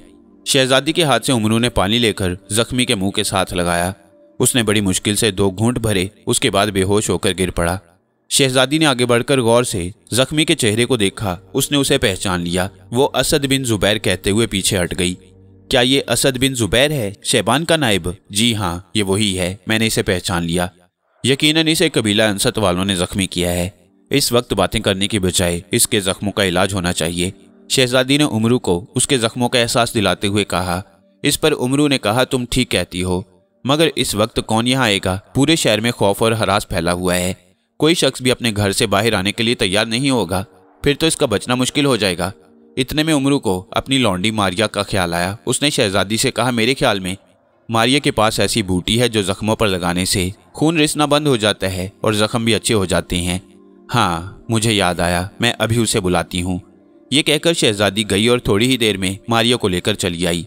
मारिया को जब असल बात का पता चला तो वो उसी वक्त दौड़ी हुई गई और अपने कमरे से बूटी ले आई। मारिया ने असद के जख्मों पर बूटी लगानी शुरू कर दी। जब वो फारिग हो गई तो उसने शहजादी से मुखातिब होते हुए कहा, अल्लाह के फजल से अब ये तंदुरुस्त हो जाएगा। इस पर शहजादी ने उसे जवाब देते हुए कहा, तुम जाकर आराम करो, हम इसके होश में आने तक इसके पास ही ठहरेंगे। मारिया शहजादी के हुक्म पर उसी वक्त अपने कमरे में वापस चली गई। सुबह से कुछ देर पहले असद को होश आया। उमरू और शहजादी बल्कीस उसके सरहाने बैठे थे। वो उन दोनों को देखकर बोला, शुक्र है अल्लाह का, मैं आप लोगों के दरमियान पहुंचने में कामयाब हो गया। उमरू ने उससे पूछा, दुश्मनों ने तुम्हें जख्मी कहाँ किया था? महल में। हम शहबान के हमरा मिलकर रात पड़ने तक कबीला अंसत वालों से मुकाबला करते रहे, मगर अंजाम कर हम फतह याब ना हो सके। दुश्मनों ने शहबान को जान से मार डाला और इसके साथ ही हमारे कई दूसरे साथी भी मार डाले गए। मैं बड़ी मुश्किल से जान बचाकर भागने में कामयाब हो सका। मुझे उम्मीद नहीं थी कि मैं जिंदा तुम्हारे घर तक पहुंच सकूं। चूंकि खुदा को मेरी जिंदगी मंजूर थी, इसलिए मैं तुम्हारे घर तक पहुंचने में कामयाब हो गया। असद की जुबान से ये सुनकर उमरू बड़ा हैरान हुआ। उसने असद से कहा, तुम्हारी जुबानी पता चला कि तुम लोग रात गए तक अंसत वालों से मुकाबला करते रहे, मगर यहाँ तो पूरे बसरा में जोहर के वक्त ही यह अफवाह फैल गई थी कि शेबान को कत्ल करके उसका सर महल के मरकजी दरवाजे पर लटका दिया गया है। इस बात की वजह से हर एक पर ऐसा खौफ तारी हुआ कि किसी को जुर्रत ही ना हुई कि वो आगे बढ़कर शेबान के हक में आवाज़ बुलंद कर सके या महल की जानिब जाकर हकीकत हाल का पता ही कर सके। उमरू भाई, मैं यकीन से कहता हूँ कि शेबान की मौत की अफवाह यहूदियों के सिवा और कोई नहीं फैला सकता। उन्होंने ही लोगों को हरासा करने के लिए ये अफवाह फैलाई होगी। यहूदी ऐसी अफवाहें फैलाने में बड़े तेज हैं। तुम ठीक कहते हो। मेरे तो ख्याल में कबीला अंसत वालों से हमला भी यहूदियों ने ही करवाया है, इसमें कोई शक नहीं। असद ने उमरू की बात की तायद करते हुए कहा। फिर शहजादी ने उमरू से मुखातिब होते हुए कहा, बातें फिर भी होती रहेंगी। आप सबसे पहले असद भाई की खुराक का बंदोबस्त करें। हमें असद भाई को खाने के लिए ऐसी चीज़ें देनी चाहिए जिनसे इनकी कमज़ोरी दूर हो जाए, क्योंकि खून बहने की वजह से ये काफ़ी कमज़ोर हो चुकी हैं। उमरू ने शहजादी की इस बात से इत्तफाक किया और वो उसके साथ उठकर दूसरे कमरे में आ गए ताकि असद के लिए कुछ खाने का बंदोबस्त किया जाए। मुगैरा दुकान से कई कई घंटे गायब रहने लगा। उमरू ने उसे कई बार गायब रहने की वजह पूछी, मगर उसने हमेशा टाल मटोल से काम लिया और झूठ बोलकर अपने आका को तसल्ली करवा दी। मगर उमरू को अब उस पर यकीन नहीं रहा था, क्योंकि उसने उमरू से ऐसा झूठ बोला था कि जिससे उमरू और उसके साथियों को बेहद दुख पहुंचा। मुगैरा ने ही आकर बताया था कि अंसत वालों ने शेबान को कत्ल करके उसके सर को महल के मरकजी दरवाजे पर लटका दिया है। हालांकि ये बात हकीकत हाल से बहुत दूर थी। जिस वक्त मुगैरा ने आकर शेबान के कत्ल की इतला दी, उस वक्त शेबान और उसके साथी बड़ी बेजिगरी से दुश्मनों के साथ मुकाबला कर रहे थे। उमरू को इस बात का भी इल्म हो चुका था कि मुगैरा के किसी औरत से ताल्लुकात हैं। वो औरत कौन है, उसके बारे में उमरू को कोई इल्म नहीं था। उमरू ने एक बार उससे उस औरत के बारे में पूछा भी, मगर मुगैरा ने झूठ से काम लिया और उमरू को यही बताया कि उसका किसी औरत से कोई ताल्लुक या वास्ता नहीं। उमरू को उसके मुसलसल झूठ बोलने पर दुख तो बहुत होता था, मगर उसने उस वक्त तक उसे कुछ ना कहने का अहद कर रखा था जब तक उसके बारे में कोई सबूत नहीं मिल जाता। वो उसकी टो में रहता, मगर मुगैरा यहूदियों की साजिश और चालाकी की वजह से उमरू के हाथ आने से बचा रहता। यही वजह थी कि उमरू को अब तक उसके और नायोमी के ताल्लुकात का कोई इल्म ना हो सका। मुगैरा ने नायोमी को एक ऐसे मकान में रखा हुआ था कि जिसका उमरू को कोई इल्म नहीं था। वो वहां उस वक्त जाता जब उसे पता होता कि उमरू उसका पीछा नहीं कर सकता। नायोमी उससे उमरू और उसके गिरोह के सारे हालात पूछती रहती और मुगैरा अपनी जहालत और बेवकूफ़ी की वजह से उसे सारी बातें सुना दिया करता। नायोमी ये सारी बातें बुइज को बता देती और बुइज ये सोचता रहता कि उमरू और उसके गिरोह को कैसे कमज़ोर किया जाए। अब बसरा पर कबीला अंसत वालों की हुकूमत थी और यहूदी उनके दस्ते रास्त बने हुए थे। वो उनको जो मशवरे भी देते, कबीला अंसत वाले उसी पर यकीन करते, उसी पर अमल करते। चूंकि अभी तक नायोमी की बदौलत उमरू के गिरोह में नाइत्तफाकी नहीं फैली थी, इसलिए बुइज ने अंसत के सरदार को यह मशवरा नहीं दिया कि वो उमरू को गिरफ्तार कर ले या उसके गिरोह को पूरी तरह से तबाह बर्बाद कर दे। बुइज नाइत्तफाकी से पहले उमरू के गिरोह पर हमला करवाना नहीं चाहता था, लेकिन अपनी बीवी नायोमी की कोशिशों पर बुइज को यकीन था कि वो उमरू के गिरोह में नाइत्तफाकी फैलाने में कामयाब हो जाएगी। यहूदी अंसत के लोगों के हमदर्द बनने के साथ साथ उनकी जड़ें भी खोखली करने में लगे हुए थे। यहूदी उनको हशीश यानी भंग पीने के आदी बनाते जा रहे थे। यहूदी उनको इतना कमज़ोर कर देना चाहते थे कि जिस पर वो जब चाहें उनसे हुकूमत छीनने में कामयाब हो जाएं। हालात तेज़ी से बदल रहे थे। एक दिन उमरू घर में अकेला था कि किसी ने उसका दरवाज़ा खटखटाया। उमरू ने समझा कि शायद शहजादी बल्कीस इब्ने सूली के घर से वापस आ गई है, लेकिन जब उसने उठकर दरवाज़ा खोला तो उसने शहजादी की बजाय एक सफ़ेद रेश बुजुर्गों को दरवाजे पर खड़ा पाया। उमरू अहलन व सहलन कहता हुआ उस बुजुर्गों को घर के अंदर ले आया। उसे बड़े अदब से अपने तख्तपोश पर गाँव तकिए के सहारे बिठाया। जब वो बुजुर्ग आराम से बैठ गया तो उमरू ने उससे पूछा, आप कौन हैं? मैंने आपको पहचाना नहीं। उमरू की इस बात पर पहले तो बुजुर्ग मुस्कुराया, फिर हैरानी का इजहार करते हुए बोला, कमाल है, बाज़ औक़ात इंसान अपने देरीना दोस्तों को भी पहचान नहीं पाता। आपने मुझे नहीं पहचाना? जी नहीं, मैं आपको पहचान नहीं सका कि आप कौन हैं। क्या आप मक्का मुअज़्ज़मा से तशरीफ़ लाए हैं? इस पर उस बुजुर्ग ने ठंडा सांस भरते हुए कहा, मेरे दोस्त, हम जैसे गुनाहगारों की क्या मजाल कि मक्का जैसी मुक़द्दस सरजमीन पर कदम भी रख सकें। क्या मतलब? मैं आपकी बात नहीं समझा। उमरू ने हैरान नज़रों से उस बुजुर्ग की जानिब देखते हुए उससे पूछा। वो बुजुर्ग बोला, उमरू, इस किस्म की बात ना ही करो तो अच्छा है। हमसे नेक बंदों और मुकद्दस मुकामात की बातें करने की कोशिश ना करो, हमसे तुम अपने दुख की बात करो। बुजुर्ग की इस बात पर उमरू का माथा ठिनका। उसने एक बार फिर बड़े गौर से बुजुर्ग की जानिब देखा। फिर वो अपनी जगह से उठ खड़ा हुआ और मुंह दीवार की जानिब करते हुए बोला, तुम शैतान हो और तुम्हें इस किस्म का रूप इख्तियार नहीं करना चाहिए था जिससे बंदगाने खुदा धोखा खा जाएं। आखिर तुमने मुझे पहचान ही लिया। अगर पहचान लिया है तो गौर से सुनो, अब भी वक्त है। अपने साथियों समेत बसरा से निकल जाओ। मैं ये बात तुम्हारी भलाई के लिए कर रहा हूँ। अगर तुमने मेरी बात पर अमल ना किया तो नुकसान उठाओगे। खबरदार, मुझसे ऐसी बात करने की जुर्रत ना करना। मैं तुम जैसे मक्कार के कहने पर अपने वतन और अपने भाइयों को छोड़कर कहीं नहीं जा सकता। उम्र बाज़ औक़ात शैतान भी इंसान से उसके भले की बात कर देता है। चूंकि तेरा मेरा पुराना साथ है, इसलिए मैं तुमको मुखलिसाना मशवरा देता हूँ कि तुम बसरा से निकल जाओ। इस वक्त हालात तुम्हारे हक में नहीं हैं। तुम अपने मशवरे को अपनी गंदी खोपड़ी में बंद रखो, मुझे उसकी ज़रूरत नहीं। अरे तुम्हें क्या हो गया है? मैं शैतान होते हुए तुमसे अच्छी ज़ुबान में बात कर रहा हूँ और तुम इंसान होते हुए गंदी ज़ुबान में पटाख रहे हो। शैतान की इस बात पर उमरू गुस्से के साथ जब उसकी जानिब मुड़ा तो उसे अपनी जगह से गायब पाया। उमरू ने ज़ोर से ला हौल विला कुव्वत पढ़ा। इसके बाद उसने इधर उधर देखा, कहीं भी शैतान का वजूद नहीं था। दरवाज़ा बंद पड़ा था। उमरू बोला, लानती, दफान हो गया। इसके बाद दोबारा किसी ने दरवाज़ा खटखटाया तो उमरू ने आगे बढ़कर उसे खोला। इब्ने सूली परेशान हाल खड़ा था। उमरू ने हैरान होकर उससे पूछा, इब्ने सूली, खैरियत तो है? आप इतने परेशान क्यों दिखाई दे रहे हैं? आपके गुलाम मुगैरा ने आज एक ऐसे आदमी को मारा है कि जिसकी वजह से पूरे गिरोह में फूट पड़ गई है। कुछ लोग मुगैरा के हामी हो गए हैं और कुछ दूसरे के। इब्ने सूली की इस बात पर उमरू का जहन शैतान की जानिब चला गया। उसने अपने दिल में सोचा, बदबख्त यहाँ से जाते हुए कोई वार कर गया है। फिर उसने इब्ने सूली से पूछा, आखिर हुआ क्या है? उनमें एक तो शम्स का बेटा है और दूसरा उसका गुलाम। अच्छा, तो तुम कैस की बात कर रहे हो? क्या वो मुगैरा से लड़ा है? जी हाँ, उसको आपके गुलाम मुगैरा ने पीटा है। फिर किस बात पर मुगैरा ने उससे झगड़ा किया? मैंने सुना है इस झगड़े की बुनियाद कोई औरत है। मुगैरा उससे शादी करना चाहता है, मगर कैस का कहना है कि वो औरत उससे मोहब्बत करती है और शादी भी उसी से करने की ख्वाहिशमंद है। बस इसी वजह से उन दोनों के दरमियान लड़ाई हुई है। वो औरत है कौन? इतने में असद भी आ गया। उसने उमरू की बात सुन ली थी। इस पर वो बोला, मैं आपको बताता हूँ कि वो औरत कौन है। आप मेरे साथ जल्द चलने वाली बात करें। ऐसा न हो वो औरत फरार होने में कामयाब हो जाए और हमारे आदमी आपस में कट मरे। असद की इस बात पर उमरू उसी वक्त उसके साथ चलने के लिए तैयार हो गया और फिर वो इब्ने सूली को साथ लेकर असद के हमरा चल पड़ा। तीनों बसरा की उस आबादी में जा पहुंचे जिसके साथ ही यहूदियों की आबादी थी। असद उनको लेकर जब एक मकान के नजदीक पहुंचा तो वहां वाकई मुगैरा और कैस को दस्तों गिरेबां होते हुए पाया। उन दोनों के हवारी भी एक दूसरे से तू तकरार में लगे हुए थे। करीब था कि दोनों तरफ से तलवारें निकल आती कि ये तीनों उनके सरों पर जा पहुंचे।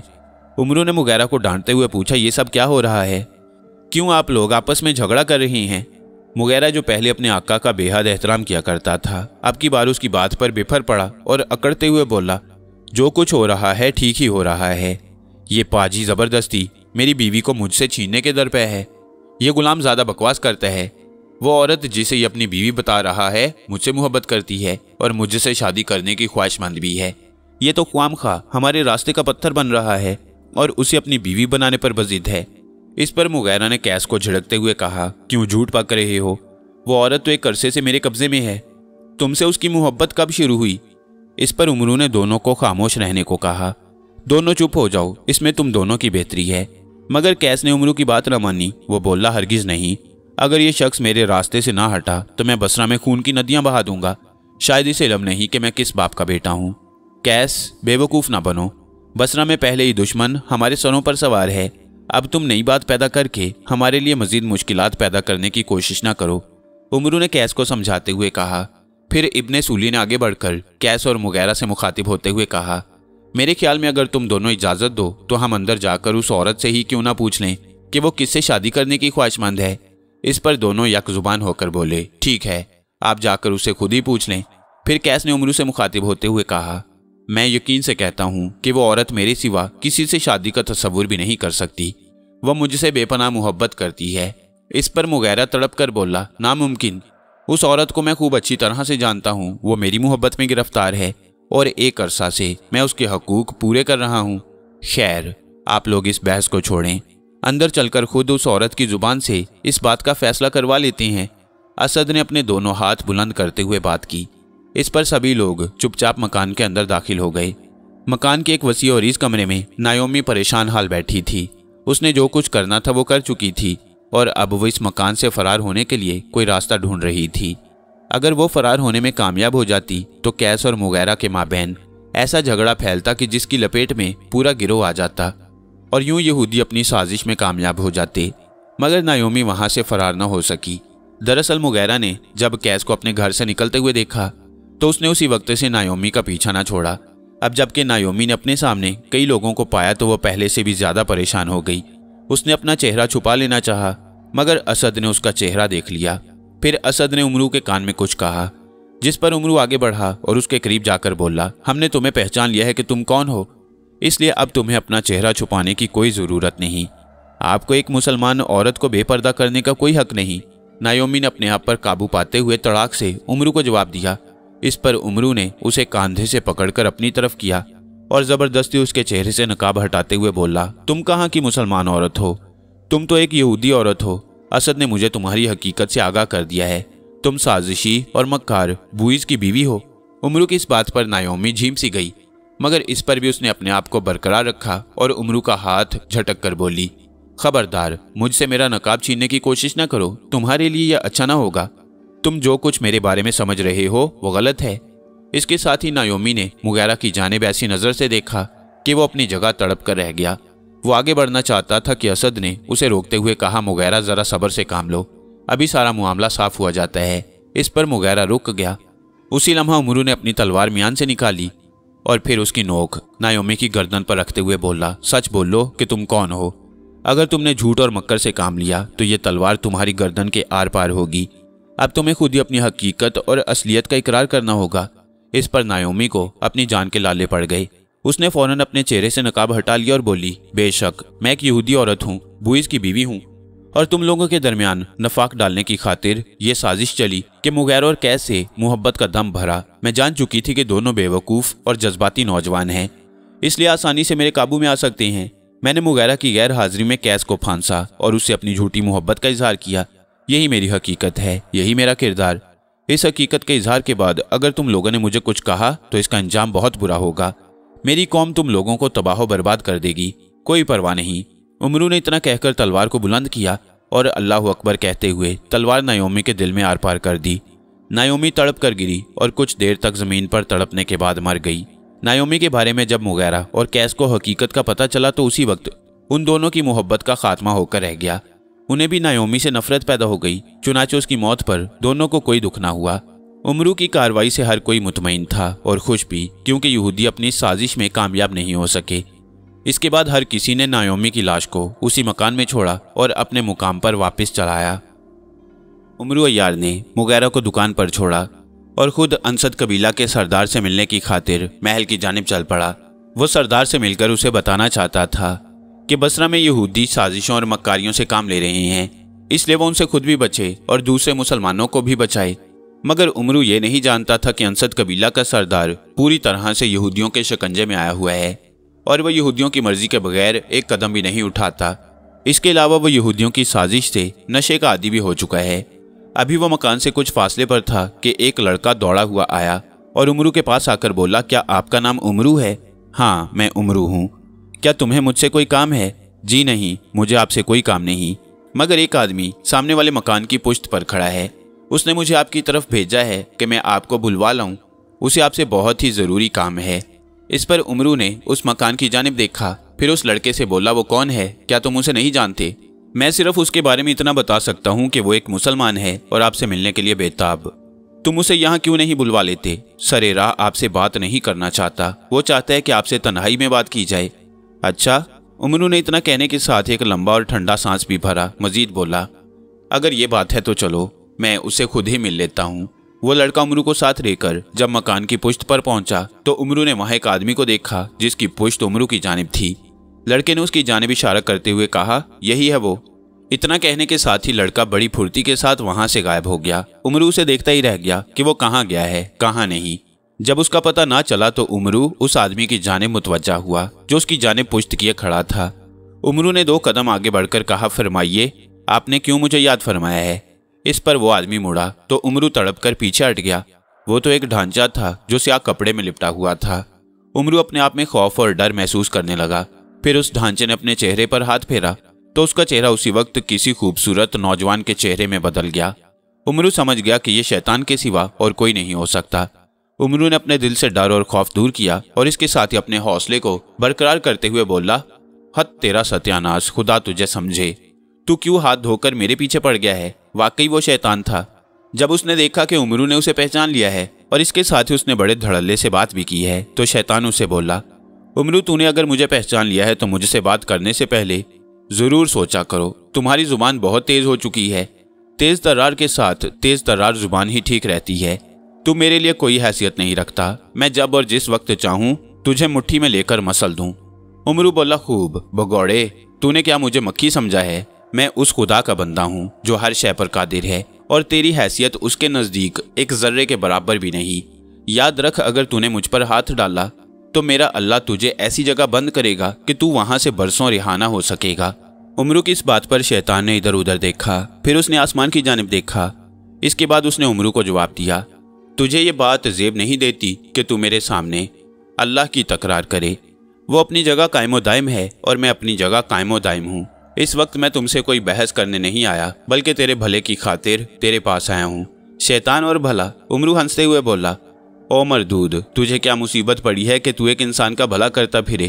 तू तो औलाद आदम का बदतरीन दुश्मन है। बेशक, शैतान बोला, इसमें कोई शक नहीं कि मैं औलाद आदम का बदतरीन दुश्मन हूँ, मगर कभी कभी मेरा दिल भी चाहता है कि खुदा की तरह मैं भी किसी का भला करूं और कोई मुझे अच्छे लफ्जों से याद करे। जाने दे, क्यों फजूल की टर्टर में मेरा कीमती वक्त ज़ाया कर रहा है। हालांकि मैं एक बहुत ही ज़रूरी काम से जा रहा था कि तूने अपने किसी भुतने के हाथ मुझे बुलवा लिया। अगर तू मेरी किसी बात को कोई अहमियत नहीं देना चाहता तो फिर गौर से सुन ले। तू बसरा से अपने साथियों समेत निकल जा। नायोमी का कत्ल तुम सब के लिए दर्दनाक अजाब साबित होगा, इसलिए तुम सबकी बेहतरी इसी में है कि बसरा खाली कर दो। तुमने नायोमी को कत्ल करके अच्छा नहीं किया। शैतान की इस बात पर उमरू को गुस्सा आ गया। उसने उसे सख्ती के साथ जवाब देते हुए कहा, इस किस्म की बकवास तू पहले भी मुझसे कर चुका है और मैंने तुम्हें जवाब भी दे दिया था। अगर मेरा जवाब तुझे याद नहीं रहा तो दोबारा सुन लो। मैं अपने हवारियों समेत बसरा से हरगिज नहीं जाऊंगा। हम किसी कीमत पर भी ये नहीं चाहेंगे कि बसरा को यहूदियों के हवाले करके दूसरे मुसलमानों के लिए मुसीबत पैदा कर दें। अल्लाह ताला से रांदे हुए मेरी बात गौर से सुन। हम मुसलमान हैं और एक सच्चा मुसलमान कभी ये नहीं चाहेगा कि वो अपने भाइयों को बेसहारा छोड़कर रूपोश हो जाए। नायोमी अगर कत्ल हुई है तो अपने करतूत की बदौलत कत्ल हुई है। तुझे इसका दुख नहीं होना चाहिए। उमरू, ये तुम्हारी बेजा जिद है। ये बात तुम्हारे और तुम्हारे खानदान के लिए बहुत बड़ा अजाब साबित होगी, इसलिए इस जिद को छोड़ दे और बसरा खाली कर दो। रही नायोमी की बात तो यहूदी उसके कत्ल का बदला जरूर लेंगे।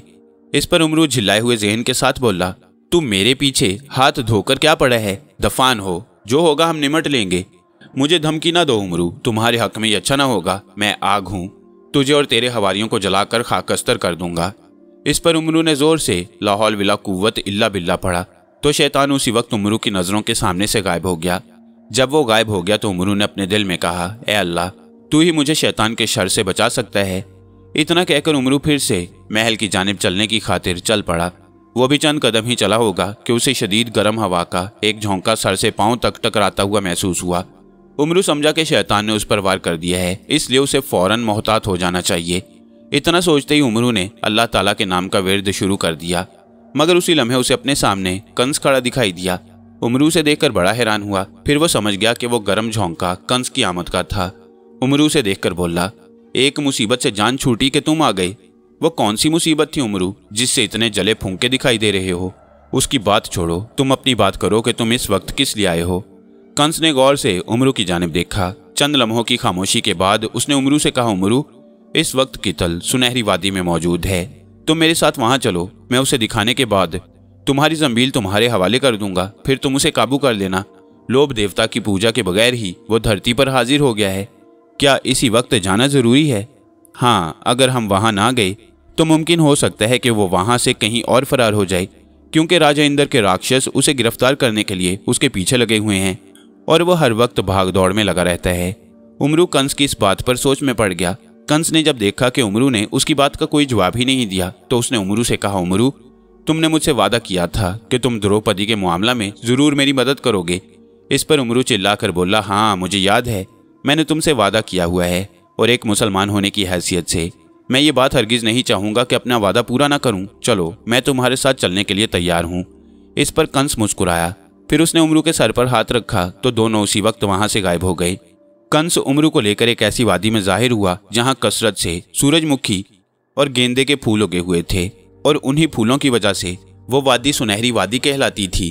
कंस उमरू को लिए एक बहुत ही पुराने बरगद के दरख्त के नीचे जा खड़ा हुआ। उमरू ने बड़े गौर से चारों तरफ देखा, फिर दूर दूर तक फैले हुए फूलों के पौधों की जानिब देखते हुए बोला, ये तो बहुत ही खूबसूरत वादी है, ये अरब का कौन सा इलाका है? इस पर कंस हंसते हुए बोला, उमरू, ये अरब का कोई इलाका नहीं, ये जनूबी हिंद का इलाका है। कंस की इस बात पर उमरू का हैरत से मुंह खुले का खुला रह गया। वो बोला, क्या हम इस वक्त हिंद में हैं? बिल्कुल, उमरू ने पूछा।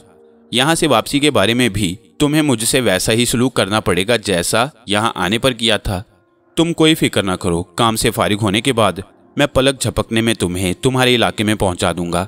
इस पर उमरू ने दोबारा अपने चारों तरफ देखा, फिर कंस से पूछा, कितल कहाँ है? जहाँ ये वादी खत्म होगी वहीं तुम्हें कितल एक कगार में बैठा मिलेगा। वो इस वक्त वहाँ बैठा बड़े मज़े से इंसानी गोश्त खा रहा है। क्या वो आदमखोर भी है? हाँ, फिर तो मुझे मोहतात रहकर उसे गिरफ्त में लाना होगा। ऐसा ना हो मेरी मामूली सी गफलत मुझे उसका लुकमा बना दे। तुम ठीक कहते हो, तुम्हें बहुत होशियार होकर उसे काबू में लाना होगा। इतना कहने के बाद कंस ने अपना हाथ ऊपर किया तो उसके हाथ में उमरू की जंबील आ गई। उसने वो जंबील उमरू की जानिब बढ़ाते हुए कहा, लो उमरू, ये तुम्हारी जंबील है, इसे संभाल लो, इसके साथ ये जूते भी पहन लो। कंस ने एक बार फिर अपना हाथ ऊपर उठाया तो उसके हाथ में सुनहरे जूते आ गए। वो जूते उसने उमरू को देते हुए कहा, जब तुम इन जूतों को पहन लोगे तो तुम्हारी किसी भी चाल की कोई आवाज़ सुनाई ना देगी। तेज दौड़ो या आहिस्ता चलो, कोई भी जानदार तुम्हारे कदमों की आवाज़ सुन ना पाएगा। बहुत खूब, उमरू ने वो जूते लेते हुए कहा, ये तुमने अच्छी चीज़ दी है, अब मैं बेफिक्री से कितल की जानिब बढ़ सकूंगा। इतना कहने के बाद उमरू ने कंस के दिए हुए जूते पहन लिए। फिर उसने कंस की इजाज़त पर आगे बढ़ना शुरू कर दिया। बहुत जल्द उसने सुनहरी वादी को अबूर कर लिया। जब वो मजीद आगे बढ़ा तो उसे शिद्दत के साथ बदबू के भभके महसूस हुए। उमरू ने फौरन अपने नाक को एक रुमाल से ढांप लिया और इसके साथ ही उसने जंबील को अपने हाथ में मजबूती से पकड़ लिया, क्योंकि वो जान गया था कि गार यहाँ से ज़्यादा दूर नहीं। ये बदबू के भभके उसी गार से निकल रहे हैं जहाँ कितल बैठा इंसानी गोश्त खा रहा है। चंद कदम और चलने पर उसे किसी दरिंदे की गुर्राहट सुनाई दी। उमरू फौरन ठहर गया। फिर उसने अपने दाएं हाथ देखा तो लरज कर रह गया। उसके सामने एक इंतहाई मकरू सूरत और लंबे कद काट का इंसान खड़ा था।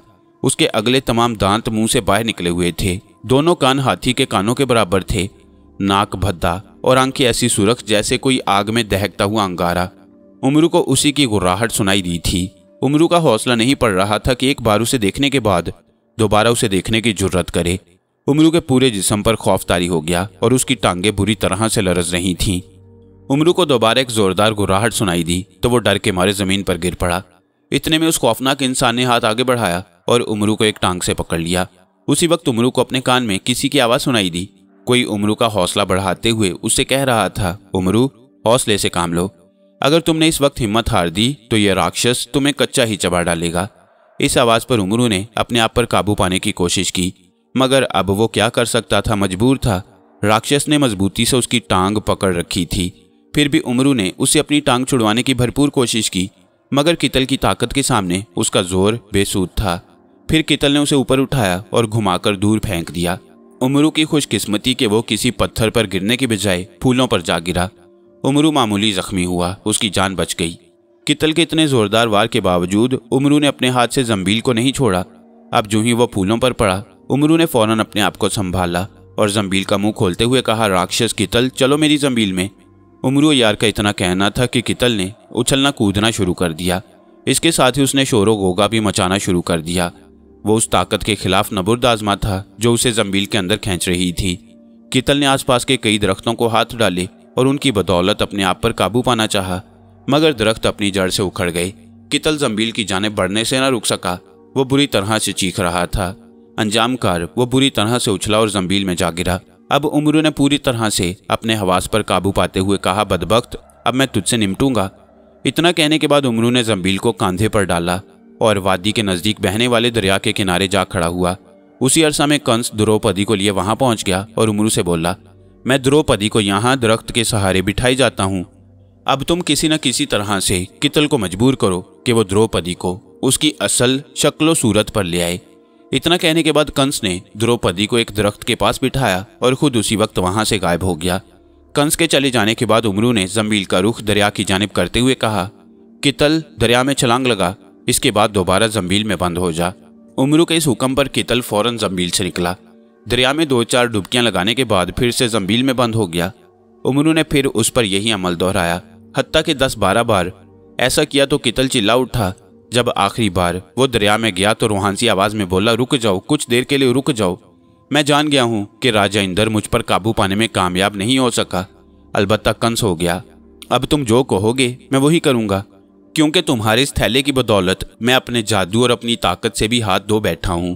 इस पर उमरू ने उससे मुखातिब होते हुए कहा, अगर तुम अपने जादू से हाथ धो बैठे हो तो फिर मेरी बात कैसे पूरी करोगे?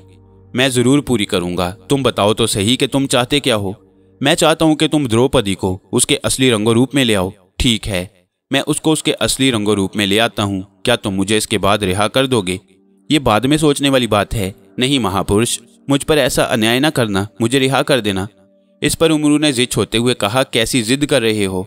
अगर तुम इस जिद से बाज ना आए तो मैं तुम्हें फिर से कैद कर लूंगा। नहीं महापुरुष, ऐसा अन्याय करने के बारे में विचार न करो। मैं अभी द्रौपदी को उसके असली रंगो रूप में ले आता हूँ। इतना कहने के बाद कितल ने इर्द गिर्द देखा, फिर आगे बढ़कर वो द्रौपदी के पास जाकर खड़ा हो गया। उमरू कुछ कदमों के फासले पर कितल की जानिब से होशियार और चौकन्ना खड़ा था, ताकि वो कोई ऐसी वैसी हरकत न कर दे या अपने जादू से उमरू को बेबस न कर दे। इसलिए उमरू के लिए एक एक लम्हा बेहद होशियार रहने का था। कितल ने अपने दोनों हाथ बुलंद करते हुए किसी अनजानी जुबान में कुछ पढ़ा। वो पढ़ता जाता था और द्रौपदी के गिर्द चक्कर लगाता जाता। तकरीबन उसने 7 चक्कर लगाए। इसके बाद उसने जमीन पर से मिट्टी उठाई और उसे द्रौपदी पर मारते हुए 3 बार कहा, वापिस आ जाओ, वापिस आ जाओ, वापिस आ जाओ। इस पर उसी वक्त द्रौपदी अपनी असली शक्ल सूरत में आ गई। जब वो अपनी जगह से उठ खड़ी हुई तो उमरू भी उसके हुस्न से मुतासिर हुए बगैर न रह सका। हालांकि उसके घर में जो उसकी बीवी थी वो एक बादशाह की बेटी थी, मगर वो भी इतनी खूबसूरत और सरोकद नहीं थी जितनी कि द्रौपदी। उमरू पहली ही नजर में उस पर फिदा हो गया। कितल ने उसकी जानिब देखकर कहा, द्रौपदी, कंस एक जालिम इंसान है, तू कभी भी उसके साथ खुश न रह सकेगी। इसलिए तुम्हारे लिए बेहतर यही है कि मेरे साथ रहने और चलने का ऐलान कर दे। इस पर द्रौपदी ने कितल को झिड़कते हुए कहा, मैं तुझ पर और कंस दोनों पर लानत भेजती हूँ। तुम दोनों ने मुझे ऐसी अजियतें दी हैं कि जिन्हें मैं उम्र भर फरामोश नहीं कर सकती। तुम दोनों मेरे लिए जालिम और राक्षस हो। देख द्रौपदी, खबरदार। द्रौपदी ने उसे दोबारा झिड़कते हुए कहा, अपनी पलीद जुबान पर मेरा नाम ना लाओ। द्रौपदी की इस बात पर कितल को गुस्सा तो बहुत आया, मगर वो मजबूर था। उसने जब उमरू की जानिब देखा तो अपने हवास खोकर रह गया। वो बड़ी मजलूम नजरों से उमरू की जानिब तक रहा था, मगर उमरू ने उसे मौका ना दिया कि वो उससे भी कोई बात करे। उसने फौरन कितल को जंबील में बंद कर लिया। जब कितल जंबील में बंद हो गया तो उसी वक्त कंस उमरू के सामने जाहिर हुआ और द्रौपदी के पास खड़े होकर बोला, तुम वाकई एक दलेर और बहादुर इंसान हो, लेकिन कितल को देखकर तुम अपने हवास खो बैठे थे। अगर मैं होश ना दिलाता तो शायद तुम कितल का शिकार हो जाते। तुम सच कहते हो, उसकी शक्लो सूरत ही ऐसी है कि देखते ही हवास गुम होकर रह जाते हैं। खैर, अब मजीद बातें करने का वक्त नहीं है। मैंने तुम्हारा काम कर दिया। द्रौपदी अपने असली रूप में तुम्हारे सामने खड़ी है। अब तुम मुझे मेरे वतन पहुंचाने की बात करो। मैं जल्द अज जल्द अपने वतन पहुंचना चाहता हूँ। शायद तुम नहीं जानते कि मेरे वतन को कैसे दुश्मनों ने अपने घेरे में ले रखा है। इस पर कंस ने जवाब में कहा, मैं तुम्हारे दुश्मनों को खूब अच्छी तरह से जानता हूँ। इस पर उमरू से बोला, अगर तुम मेरे दुश्मनों को जानते हो तो फिर तुम्हें उनको शिकस्त देने में मेरा साथ देना होगा। कंस कोई जवाब देना चाहता था कि द्रौपदी ने झट से उसे कहा, ये महापुरुष दुरुस्त कहता है, तुम्हें इसकी बातों का पालनहार करना चाहिए। इसने मुझ पर एहसान किया है, इसलिए मैं ये चाहती हूँ कि तुम भी इस पर एहसान करो। द्रौपदी की इस बात पर कंस ने टेढ़ी नजर से द्रौपदी की जानिब देखा, फिर उसने उमरू को घूरा। तीनों ही एक दूसरे की जानिब देखते और इस बात के मुतमन्नी रहे कि दूसरा कोई ऐसी बात करे कि जिससे कोई बात अपने अंजाम को पहुंचे, मगर उमरू ने कोई बात न की। वो द्रौपदी की बात पर कंस की जुबान से जवाब सुनना चाहता था, मगर ना जाने क्या हुआ कि कंस ने जोर से जमीन पर पांव मारा, फिर दोनों हाथ से ताली बजाई तो उसके सामने एक 4 टांगों वाला इंसान आ खड़ा हुआ। उसका धड़ गेंडे की मानंद था, मगर गर्दन से ऊपर वो एक खूबरू इंसान जैसा चेहरा रखता था। फिर कंस ने आगे बढ़कर उमरू के हाथ से जंबील को छीन लिया। उमरू को अपनी समाकत का बड़ा अफसोस हुआ कि उसने कंस का एतमाद करते हुए जंबील को मजबूती से पकड़ नहीं रखा था। फिर कंस ने चौपाई इंसान से कहा, देखो ये क्या कहता है, ये अपने दुश्मनों के लिए मेरी मदद का तलबगार है।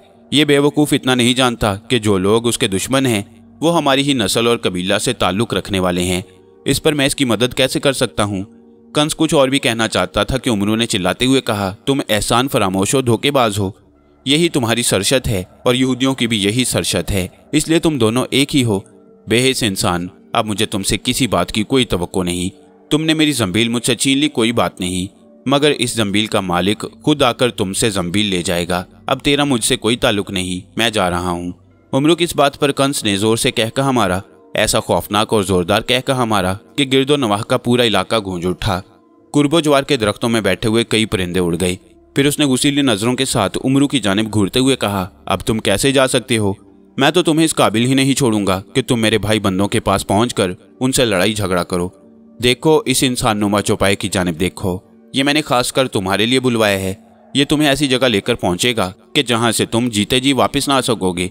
इतना कहने के साथ ही कंस ने अपने मुंह में बड़बड़ाना शुरू कर दिया। उमरू ताड़ गया कि वो अपने जादू के जोर से उसे बेबस करके उस चौपाई पर सवार करके किसी अनजानी मंजिल की तरफ रवाना करना चाहता है। जंबील कंस के कांधे पर पड़ी थी। उमरू के जहन में फौरन एक तरकीब आई। उसने अपनी जंबील की जानिब देखते हुए कहा, कितल जंबील से बाहर चले आओ, तुम्हारा दुश्मन मौजूद है। उमरू का इतना कहना था कि कितल गुर्राता हुआ जंबील से बाहर निकल आया। उसने अपने सामने कंस को देखा तो गुर्राते हुए बोला, ओ पाजी मेरे दुश्मन, अच्छा हुआ जो तुम मुझे मिल गए। आज मैं तुम्हें जिंदा नहीं छोड़ूंगा, आज मैं तेरे जादू को खत्म करके रहूंगा। कितल को सामने पाकर कंस को अपनी पड़ गई। वो उमरू पर वार करने के लिए जो जादू पड़ रहा था वो अधूरा ही रह गया। वो उमरू को भूल गया और कितल से मुकाबला करने के लिए तैयार हो गया। इस पर उसने चौपाई को हुक्म दिया कि वो कितल पर टूट पड़े। चौपाया अजीब तरह की आवाज निकालता हुआ कितल की तरफ बढ़ा। कितल ने उसे अपनी जानिब आते हुए देखा तो एक जोरदार फूंक उस पर मारी। कितल की फूंक से चौपाया फिजा में उछला, फिर इस जोर से जमीन पर गिरा कि वहीं उसने दम तोड़ दिया। कितल ने कंस से कहा, कंस आज तेरा कोई वार भी मुझ पर कामयाब ना होगा, मैं तुझे और तेरे जादू को फना कर दूंगा। अब आकाश और धरती में से किसी एक पर भी तेरे लिए कोई जगह नहीं। कितल की इस धमकी पर कंस ने अपने आप को संभाला। वो एक पत्थर पर जा खड़ा हुआ और चिल्लाया, अब भाओ, गायब हो। कंस की इस आवाज पर कितल ने चारों तरफ घूमकर अपने बाजू फिजा में लहराए। उसी वक्त एक मजबूत जाल कंस के चारों तरफ तन गया। उमरू बड़े गौर से कितल और कंस की लड़ाई देख रहा था। वो दोनों एक दूसरे को शिकस्त ही नहीं बल्कि फना करने के दरपे थे। उमरू ने इस मौका को ज़ाया ना जाने दिया। उसने सोचा कि अगर वो ऐसे में फरार हो जाए तो बेहतर है, ऐसा न हो कि किसी के मर जाने पर वो दूसरे के हत्थे चढ़ जाए। फिर उसे अपनी जंबील का ख्याल आया, मगर जंबील कंस और कितल के दरमियान पड़ी हुई थी और वहां से जंबील को उठाना मुमकिन नहीं था। इसलिए उसने यही मुनासिब समझा कि वो इस वक्त जंबील का ख्याल छोड़े और चुपचाप यहाँ से कहीं और पहुंचकर छुप जाए। उमरू ने द्रौपदी की जानिब देखा तो हैरान रह गया। द्रौपदी अपनी जगह मौजूद नहीं थी, वो फरार होने में कामयाब हो चुकी थी। उमरू ने इधर उधर देखा मगर उसे कहीं भी द्रौपदी दिखाई न दी। इस पर उसने भी अपने दिल में सोचा कि अब उसे भी यहाँ नहीं ठहरना चाहिए, फरार होने में ही कामयाबी है। ये सोचकर उमरू कितल और कंस की नज़रों से बचता बचाता वहां से फरार हो गया। कितल और कंस दोनों लड़ाई में मसरूफ रहे। फिर कंस चिल्लाया, आकाश पत्थर हो, धरती उसका आटा। कंस का इतना कहना था कि आसमान पर से पत्थर कितल पर बरसने शुरू हो गए और इसके साथ ही जमीन दलदल हो गई। कितल को अपना आप बचाना मुश्किल हो गया। फिर उसने दोनों हाथ फैलाए तो उसके दोनों हाथों पर कोई काली सी शय आ गई। कितल ने वो शय कंस को दे मारी। जो ही वो शय कंस की जानिब बढ़ी, उसके कई खूंखार पंजे और नोकीली लंबी चोंचों वाले मुंह निकल आए। उसने कंस पर गिरते ही उसके सर में चोंचे मार मार कर उसका दिमाग सर से निकाल दिया। कंस बुरी तरह से चिल्ला रहा था। उसने कई हाथ पांव मारे मगर उस बला के पंजे से ना निकल सका। उस बला ने उसे उसी वक्त छोड़ा जब उसका मगज सर से निकालकर खाना लिया। कंस बुरी तरह मरा। उसके मरते ही पत्थर बरसने बंद हो गए और इसके साथ ही जमीन भी अपनी हालत पर आ गई। कितल खुशी से गुर्राया। उसने फूंक मारी तो वो बला भी गायब हो गई जिसने कंस को मारा था। कितल ने इधर उधर देखा मगर जब उसे द्रौपदी और उमरू दोनों में से कोई एक भी नजर ना आया तो वो बुरी तरह से चिल्लाया। उसने ऐसी ऐसी खौफनाक चीखें मारी कि उसकी चीखों की आवाज से दरिंदे भी भाग गए। कुछ देर तक इधर उधर देखने के बाद वो द्रौपदी की तलाश में चल निकला। उमरू यार कुछ दूर ही गया होगा कि उसे द्रौपदी मिल गई। द्रौपदी उसे देखकर बोली, महापुरुष कुछ ऐसी बात सोचो कि जिससे हम दोनों उन राक्षसों के काबू आने से बच जाएं। अगर हम यहीं रहे तो मैं यकीन से कहती हूँ कि दोनों में से जो कोई भी फतेहयाब होगा वो आकर हम दोनों को गिरफ्त में ले लेगा। तुम ठीक कहती हो द्रौपदी, मुझे भी इसी बात का खतरा है। तो फिर देर क्यों कर रहे हो? जरूर कोई ऐसी बात सोचो कि जिसे हम दोनों उनकी गिरफ्त में आने से बच जाएं। द्रौपदी की इस बात पर उमरू के जहन में फौरन ये तरकीब आई कि वो दोनों बिला ताखीर अपना अपना रूप तब्दील कर लें। उन दोनों की शक्लें और हुलिया बदल गया तो कितल और कंस में से कोई भी उन्हें नहीं पहचान सकेगा। उमरू भेस बदलने में माहिर था। ये बात सोचने के बाद उसने द्रौपदी के कान में कुछ कहा, जिस पर द्रौपदी हंस पड़ी। उमरू से लेकर दरख्तों की ओट में जा खड़ा हुआ। थोड़ी देर के बाद जब दोनों दरख्तों की ओट से बाहर निकले तो दोनों एक दूसरे की जानिब देखकर हंस पड़े। उमरू एक ठिगने और बूढ़े गंजे के रूप में था। लाठी उसके हाथ में थी और वो लरसती हुई टांगों के साथ चल रहा था। द्रौपदी का रंग काला स्याह था, बाल खिचड़ी थे, तन पर कपड़े भी फटे पुराने थे और वो भी लरसती हुई टांगों के साथ उमरू के कांधे पर हाथ रखे चल रही थी। दोनों का ऐसा हुलिया था कि कोई भी उनकी असलियत को जान नहीं सकता था। द्रौपदी ने उमरू से मुखातिब होते हुए कहा, आप तो कमाल के आदमी हैं। आपने तो अपना और मेरा ऐसा हुलिया बनाया है कि कोई भी हमें पहचान नहीं सकता। उमरू ने जवाब में कहा, यही तो फन ऐसा है जिस पर मुझे अबूर हासिल है। मैं अपने इसी फन की बदौलत कई मुसीबतों और बलाओं से बचा हूँ। उमरू ने बात खत्म ही की थी कि कितल की घुर्राहट सुनाई दी। उमरू और द्रौपदी उसी वक्त होशियार हो गए और एक दूसरे की जानिब तकने लगे। उमरू ने आहिस्ता से द्रौपदी के कान में कहा, घबराना नहीं, हौसले से काम लेना। कितल हमसे जरूर हमारा ही पता पूछेगा। उमरू की इस बात पर द्रौपदी होशियार हो गई। इतने में कितल उन दोनों के सामने हाजिर हुआ। उसने गौर से उमरू और द्रौपदी की जानिब देखा, फिर उमरू से मुखातिब होते हुए पूछा, ओ बुड्ढे, तूने किसी ऐसे आदमी को दौड़ते हुए तो नहीं देखा जिसके सर पर तकोनी और लंबी टोपी मौजूद है, या किसी जवान और खूबसूरत औरत को देखा हो? उमरू ने अपना हाथ आंखों से ऊपर रखते हुए कितल की जानिब गौर से देखते हुए पूछा, तुम कौन हो बेटा? मैंने तुम्हें पहचाना नहीं। तुम मुझे पहचान कर क्या करोगे? मैंने जो तुम्हें पूछा है वो बताओ। मैं तुमसे किसी जवान औरत और तकोनी टोपी वाले आदमी के बारे में पूछ रहा हूँ। तुमने उन दोनों में से किसी एक को देखा है या नहीं? क्या देखा है बेटा? मैं जरा ऊंचा सुनता हूँ, ऊंचा। तेरा बेड़ा गर्क हो, तू कहाँ से मेरे पल्ले पड़ गया? उमरू बड़े भोलेपन से बोला, बेटा मैं तो गरीब आदमी हूँ, मेरे पल्ले क्या होगा जो मैं तुम्हें दूंगा? ओ पाजी, मैं कुछ कहता हूँ और तू कुछ समझता है। फिर कितल ने उसके कान के नजदीक होते हुए पूछा, तूने किसी औरत को देखा है? औरत? हाँ औरत, ये मेरी औरत है। उमरू ने द्रौपदी की जानिब इशारा करते हुए कहा, बड़ी अच्छी है, मेरी बड़ी खिदमत करती है। हमारा बाल बच्चा कोई नहीं है, यही मेरे बुढ़ापे का सहारा है और मैं इसका सहारा हूँ। तेरा सत्यानाश। कितल ने इतना कहकर इधर उधर देखा। उमरू अपने आप में बहुत खुश था कि इस जालिम को खूब उल्लू बनाया। द्रौपदी अपनी जगह दिल ही दिल में हंस रही थी। वो अपने दिल में कह रही थी कि इस अजनबी ने कितल जैसे साहिर और जालिम राक्षस को कैसा बेवकूफ़ बनाया। उसने कितल से ऐसी बातें की हैं कि वो इन दोनों में से किसी एक को भी पहचान नहीं सकता। फिर कितल ने उसके कंधे पर हाथ मारते हुए कहा, तुम दोनों कहीं जाकर मरो, मैं खुद ही उन दोनों को तलाश कर लूंगा। माश। उमरू ने ख्वामखा कितल को छेड़ते हुए कहा, हाँ आज सुबह हमने माश की ही दाल खाई थी। उमरू की इस बात पर कितल से छोकर चला गया। उसके जाने के बाद उमरू ने द्रौपदी को तेज चलने को कहा। अब वह जल्द अज जल्द उस जगह पहुंचना चाहता था जहां कितल और कंस के दरमियान लड़ाई हुई थी। उमरू को यकीन था कि उसकी जंबील वहीं पड़ी होगी, इसलिए वो जंबील को पाने के लिए वहां तक पहुंचना चाहता था। वो दोनों जल्द ही उस जगह जा पहुंचे। सबसे पहले उमरू की नज़र अपनी जंबील पर पड़ी। उसने फौरन आगे बढ़कर जंबील को उठाकर अपने कब्जे में किया। फिर उन्होंने कंस की लाश की जानिब देखा। कंस की लाश पर बीसियों जख्म नुमाया थे और उन जख्मों में लंबे लंबे कीड़े रेंग रहे थे। उमरू और द्रौपदी ने उसकी लाश को एक ही नज़र देखा था कि नफरत से अपना अपना मुंह फेर लिया। द्रौपदी उमरू से बोली, जल्दी यहाँ से चलिए, बदबू के मारे मेरा दिमाग फटा जाता है। इस पर उमरू ने द्रौपदी का हाथ पकड़ा और उसे वहां से लेकर दूर चला गया। दोनों इर्द गिर्द से बेफिक्र चलते जा रहे थे कि उन्हें एक बार फिर कितल की आवाज़ सुनाई दी। द्रौपदी ने खौफ का इजहार करते हुए कहा, वो जालिम फिर आ गया है, ऐसा ना हो अब की बार वो हम दोनों को पहचान ले। अब फिक्र करने और डरने की कोई बात नहीं है। अब तो मैं उसे अपने असली रूप में ही मिलकर उससे बात करूंगा। ईश्वर के लिए ऐसा ना करें, वो जालिम आपको अपनी खुराक बना लेगा। द्रौपदी ने बात खत्म की ही थी कि कितल इन दोनों के सामने आ खड़ा हुआ। उसने उमरू से मुखातिब होते हुए कहा, मैंने तुम दोनों को पहचान लिया है कि तुम कौन हो, मगर मैं चूक गया और तुम अपना थैला काबू करने में कामयाब हो गए। उसके होते हुए मेरा तुमसे कोई मुकाबला नहीं हो सकता, इसलिए मैं तुमसे यही कहूँगा कि तुम द्रौपदी को मेरे हवाले कर दो, क्योंकि द्रौपदी पर मेरा हक है और फिर इसके अलावा वो इसी धरती की बेटी है। तू इसे अपने यहाँ नहीं ले जा सकता। नहीं, अब द्रौपदी पर किसी का हक नहीं। सिर्फ मेरा हक है क्योंकि मैं इसे अपनी बीवी कह चुका हूँ। उमरू की इस बात पर कितल 2 कदम पीछे हट गया। उमरू समझ गया कि कितल वार करने के लिए पर तोल रहा है। इस पर उमरू ने झट जंबील का मुंह खोला और कितल की तरफ देखते हुए बोला, कितल मेरी जंबील में बंद हो जाओ।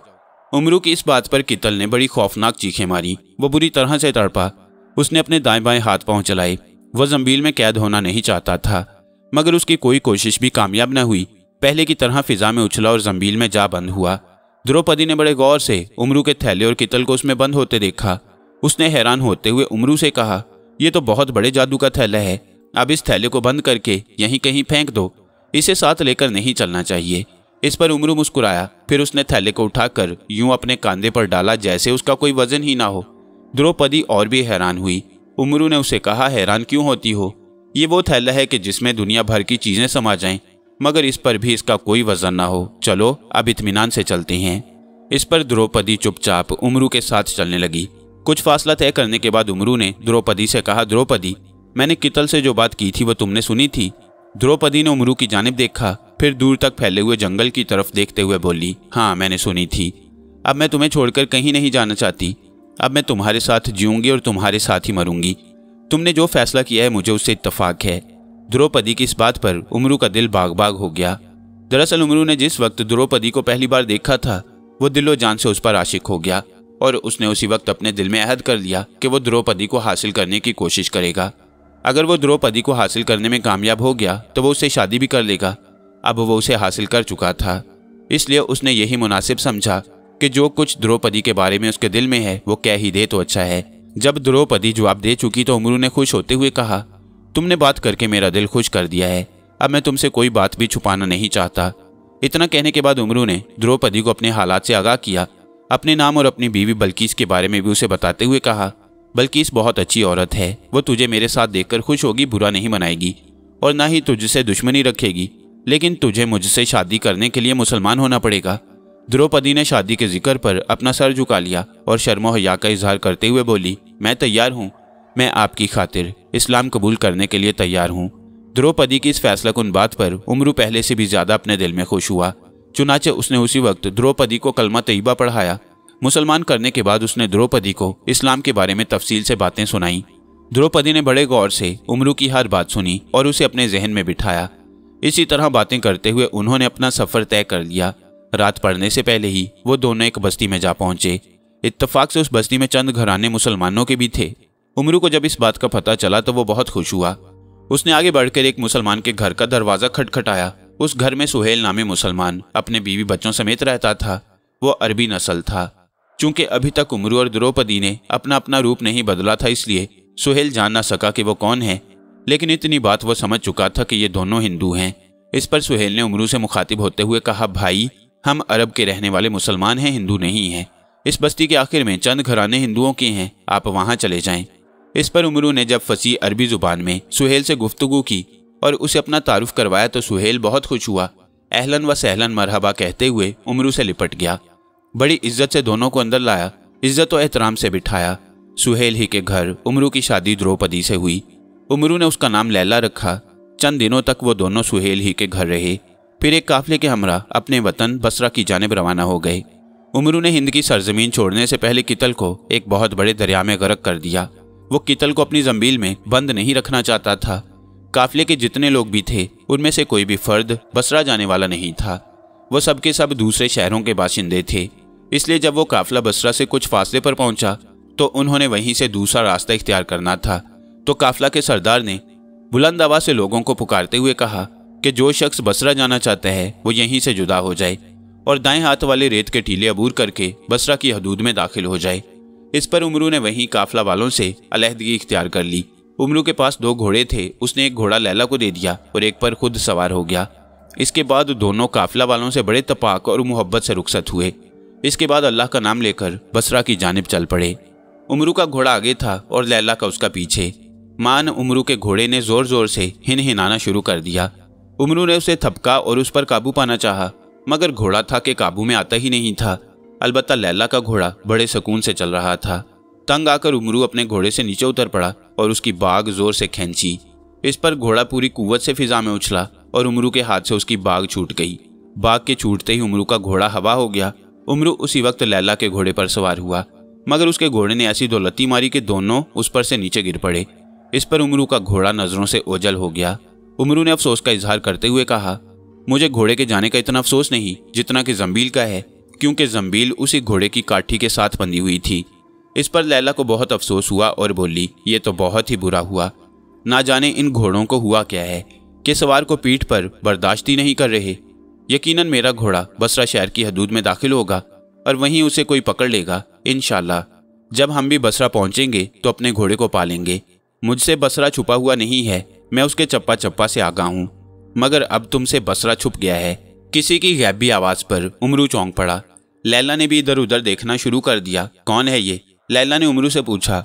इब्ने आदम का मुखलिस दुश्मन। इतना कहा तो उसके साथ शैतान उमरू के सामने आ खड़ा हुआ। उमरू ने उसे देखते ही पहचान लिया। वो झिल्लाए हुए जहन के साथ शैतान से मुखातिब होकर बोला, तेरा सत्यानाश। जहाँ कहीं मेरी खुशी की हद शुरू होती है वहीं तुम आकर अपनी नहूसत फैलानी शुरू कर देते हो। न जाने तुझे मुझसे क्या बैर है। जो बैर तुझे मुझसे है वही बैर मुझे तुमसे भी है। शैतान ने बरजस्ता जवाब देते हुए कहा, उमरू तेरी जुबान गाली गलोच पर उतर आई है, हालांकि मैंने तो तुम्हें कभी गाली नहीं दी। शैतान की यह बात उमरू को महसूस तो हुई, फिर भी उसने बात बनाते हुए कहा, बुरी शाय देखकर इंसान बुरे बोल बोलने से बाज नहीं आ सकता। तू शैतान है, खुदावन ताला के हाथ से रांदा हुआ। भला तुझे देखकर क्यों कर कोई अच्छी जुबान इस्तेमाल कर सकता है। अब तुमने खुदा के नाम का सहारा लेना शुरू कर दिया है, इसलिए मैं बात को बढ़ाऊंगा नहीं। मैं सिर्फ तुझे इतना कहने आया हूँ कि अब तू बसरा की हदूद में दाखिल ना हो, यहीं से लौट जा। अब बसरे में तेरे लिए कुछ नहीं रहा। शैतान की इस बात पर उमरू को बहुत गुस्सा आया। उसने उसे झिड़कते हुए कहा, मरदूद तू क्या बकवास करता है। बसरा मेरा जिस्म है और तू मेरा जिस्म मुझसे नोच रहा है, छीन रहा है। हाँ, तेरा जिस्म तुझसे छीन चुका है। अब तू अपनी आवारा रूह लेकर गुमनाम फिजाओं में गुम हो जा, इसी में तेरी बेहतरी है। हरगिज नहीं, मैं बसरा जरूर जाऊंगा और देखूंगा वहां तुमने क्या गुल खिलाए हैं। इस पर शैतान ने खलका सा कह कहा मारते हुए कहा, उमरू अब दुनिया वाले खुदा की जानिब नहीं लौट रहे बल्कि मेरी जानिब लौट रही हैं। आज वही लोग कामयाब हैं जो मेरे पैरोकार हैं, मेरी जानिब रुजू करने वाले हैं। आज बसरा में वही लोग कामयाब हैं जो मेरे पैरोकार थे, कदम कदम पर मुझसे मशवरा करते थे और मेरे कहने पर अमल करते थे। इसका मतलब ये हुआ कि बसरा पर यहूदी काबिज हो चुके हैं। बिल्कुल वही काबिज हैं, वही कामयाब हैं। ए उमरू तू देखेगा कि यहूदी मुसलमानों के दरमियान ऐसे फैलेंगे जैसे दोपहर की तपती हुई धूप जो कोने कोने में अपनी किरण पहुंचाने में कामयाब हो जाती है। मुसलमान जो ना इत्तफाकी की बदौलत आपस में गुत्थम गुत्था हैं और अकीदों की बदौलत एक दूसरे से नफरत कर रही हैं, यहूदियों की ताकतवर चक्की के दोनों पार्टों में आकर इस तरह पिस कर रहेंगे जैसे गेहूं पिस कर रह जाता है। खुदा तुझे पाताल की गहराइयों में कैद करे। अपनी बकवास बंद कर, उमरू पूरी कुव्वत से चिल्लाते हुए बोला। मेरे अल्लाह ने चाहा तो यहूदी जलीलो ख्वार होंगे, मुसलमान फतह याब होंगे। सिर्फ बातों से कुछ नहीं होता उमरू। शैतान की इस बात पर उमरू ने गुस्से से अपनी मुट्ठियां भींच ली। फिर उसने चाहा कि वो शैतान को गिरेबान से पकड़कर उसका गला इस जोर से दबाए कि वो हमेशा के लिए ख़त्म हो जाए। हालांकि ये उमरू की तिफलाना सोच थी। उमरू के सामने शैतान एक आम इंसान के रूप में खड़ा था, मगर उमरू पल भर के लिए ये बात तो भूल ही गया कि शैतान हर हाल में शैतान है। इसलिए जब वो उसका गला दबाने के लिए आगे बढ़ा और उसे गिरेबान से जा पकड़ा तो उसी वक्त शैतान राख का ढेर बन गया। शैतान का पूरा जिस्म उमरू के हाथों से राख का ढेर बनकर जमीन पर गिर पड़ा। उमरू देखता ही रह गया। लैला जो परेशान हाल खड़ी शैतान और उमरू की बातें सुन रही थी। जब शैतान गायब हो गया तो उसने उमरू से कहा, वो तो गायब हो गया। हाँ, गायब हो गया है तो कोई बात नहीं, मेरे अल्लाह ने चाहा तो मैं ही इसे शिकस्त दूंगा। इतना कहने के बाद उमरू ने अल्लाह का नाम लिया और लैला के हमरा घोड़े पर सवार होकर बसरा की जानिब चल पड़ा। शैतान की बातों से लैला बड़ी मुतासिर हुई। वो घोड़े पर बैठी अपने आप में सोच रही थी कि शैतान ने जो बातें की हैं वो दुरुस्त मालूम होती हैं। मुसलमानों में नफाक है और यहूदियों में इत्तफाक। नफाक रखने वाले लोग कभी अच्छे नहीं होते, उनमें कुव्वत फैसला कमज़ोर होती है। लैला सोच रही थी कि उमरू ने उसे ठोंका देते हुए कहा, क्या सोच रही हो? लैला बोली, कुछ नहीं। उसके जहन और दिल पर शैतान हावी था, इसलिए वो उमरू की बात का जवाब देते हुए भी कोफ्त महसूस कर रही थी। फिर उमरू के जहन में एक बात आई। उसने घोड़ा रोका और उसी वक्त उससे उतर पड़ा। लैला ने पूछा, क्यों, क्या हुआ जो तुम घोड़े पर से उतर पड़े? मेरे जहन में एक बात है। वो क्या? लैला के पूछने पर उमरू ने जवाब में कहा, शैतान लईन के कहने के मुताबिक बसरा पर यहूदी काबिज हो चुकी हैं। अगर मैं इसी हालत और शक्ल में बसरा गया तो यहूदी मुझे यकीनन गिरफ्तार कर लेंगे। तो फिर? लैला ने हैरत से पूछा। मैं चाहता हूं कि हम यहाँ से भेस बदल कर बसरा में दाखिल हों। ٹھیک ہے، تم اپنا حلیہ تبدیل کر لو، میں نہیں کروں گی۔ وہ کیوں؟ کیا تم اس معاملے میں میرا ساتھ دینے کے لیے تیار نہیں؟ اب مجھے اچھا نہیں لگتا کہ میں اپنا حلیہ تبدیل کروں۔ تعجب ہے، تم نے پہلی بار میری بات سے اختلاف کیا ہے، آخر کیوں؟ یہ تو میں نہیں جانتی، البتہ حلیہ تبدیل کرنے کے لیے تیار نہیں ہوں۔ امرو نے غور سے لیلا کی جانب دیکھا۔ وہ اپنے دل میں حیران ہو رہا تھا کہ لیلا کو ہوا کیا ہے۔ اتنے روکھے پن سے تو اس نے کبھی جواب نہیں دیا۔ کہیں ایسا تو نہیں کہ شیطان نے اس کے دل و دماغ کو اپنے قبضے میں لے لیا ہو۔ اس نے پہلے تو اس کے ساتھ ایسا برتاؤ کبھی نہیں کیا۔ لیلا نے جب دیکھا کہ امرو اس کی جانب بار بار دیکھتے ہوئے پریشانی محسوس کر رہا ہے تو اس نے چالاکی سے کام لیا اور امرو سے بولی، امرو تم پریشان کیوں ہو گئے ہو؟ اگر میں اپنا حلیہ تبدیل کرنے کے لیے تیار نہیں تو اس میں حرج کی کون سی بات ہے؟ مجھے تو بصرہ والے نہیں جانتے، تمہیں جانتے ہیں، اس لیے تم اپنا حلیہ تبدیل کر لو، میں تمہارے ساتھ ایسے ہی چلوں گی۔ لیلا کی اس بات پر امرو کو کچھ تسلی ہوئی۔ امرو بولا، تم سچ کہتی ہو، بصرہ والے تم سے آگاہ نہیں، اس لیے تم اپنا حلیہ تبدیل نہ کرو، البتہ میں کر لیتا ہوں۔ اتنا کہنے کے بعد امرو ریت کے ایک ٹیلے کے پیچھے جا کھڑا ہوا اور اپنا حلیہ تبدیل کرنے میں لگ گیا۔ اتنے میں لیلا نے دیکھا کہ دور کوئی گول سی شے چمک رہی ہے۔ وہ شے آہستہ آہستہ اس کے نزدیک آتی جا رہی ہے۔ جب وہ کچھ فاصلے پر رہ گئی تو اس میں سے لیلا کو شیطان کی شکل دکھائی دی۔ شیطان نے اپنا ہاتھ کھول کر بلند کیا، پھر لیلا کی جانب اپنے ہاتھ کو بڑھایا۔ لیلا بے چینی سی محسوس کرنے لگی۔ اس نے چاہا کہ وہ امرو کو آواز دے کر بلائے، لیکن اسی اثنا میں شیطان نے اپنے ہاتھ کی مٹھی کو بند کر لیا۔ ایسا دکھائی دیتا تھا کہ جیسے شیطان نے کسی شے کو اپنی مٹھی میں لے کر اسے بند کر لیا ہو۔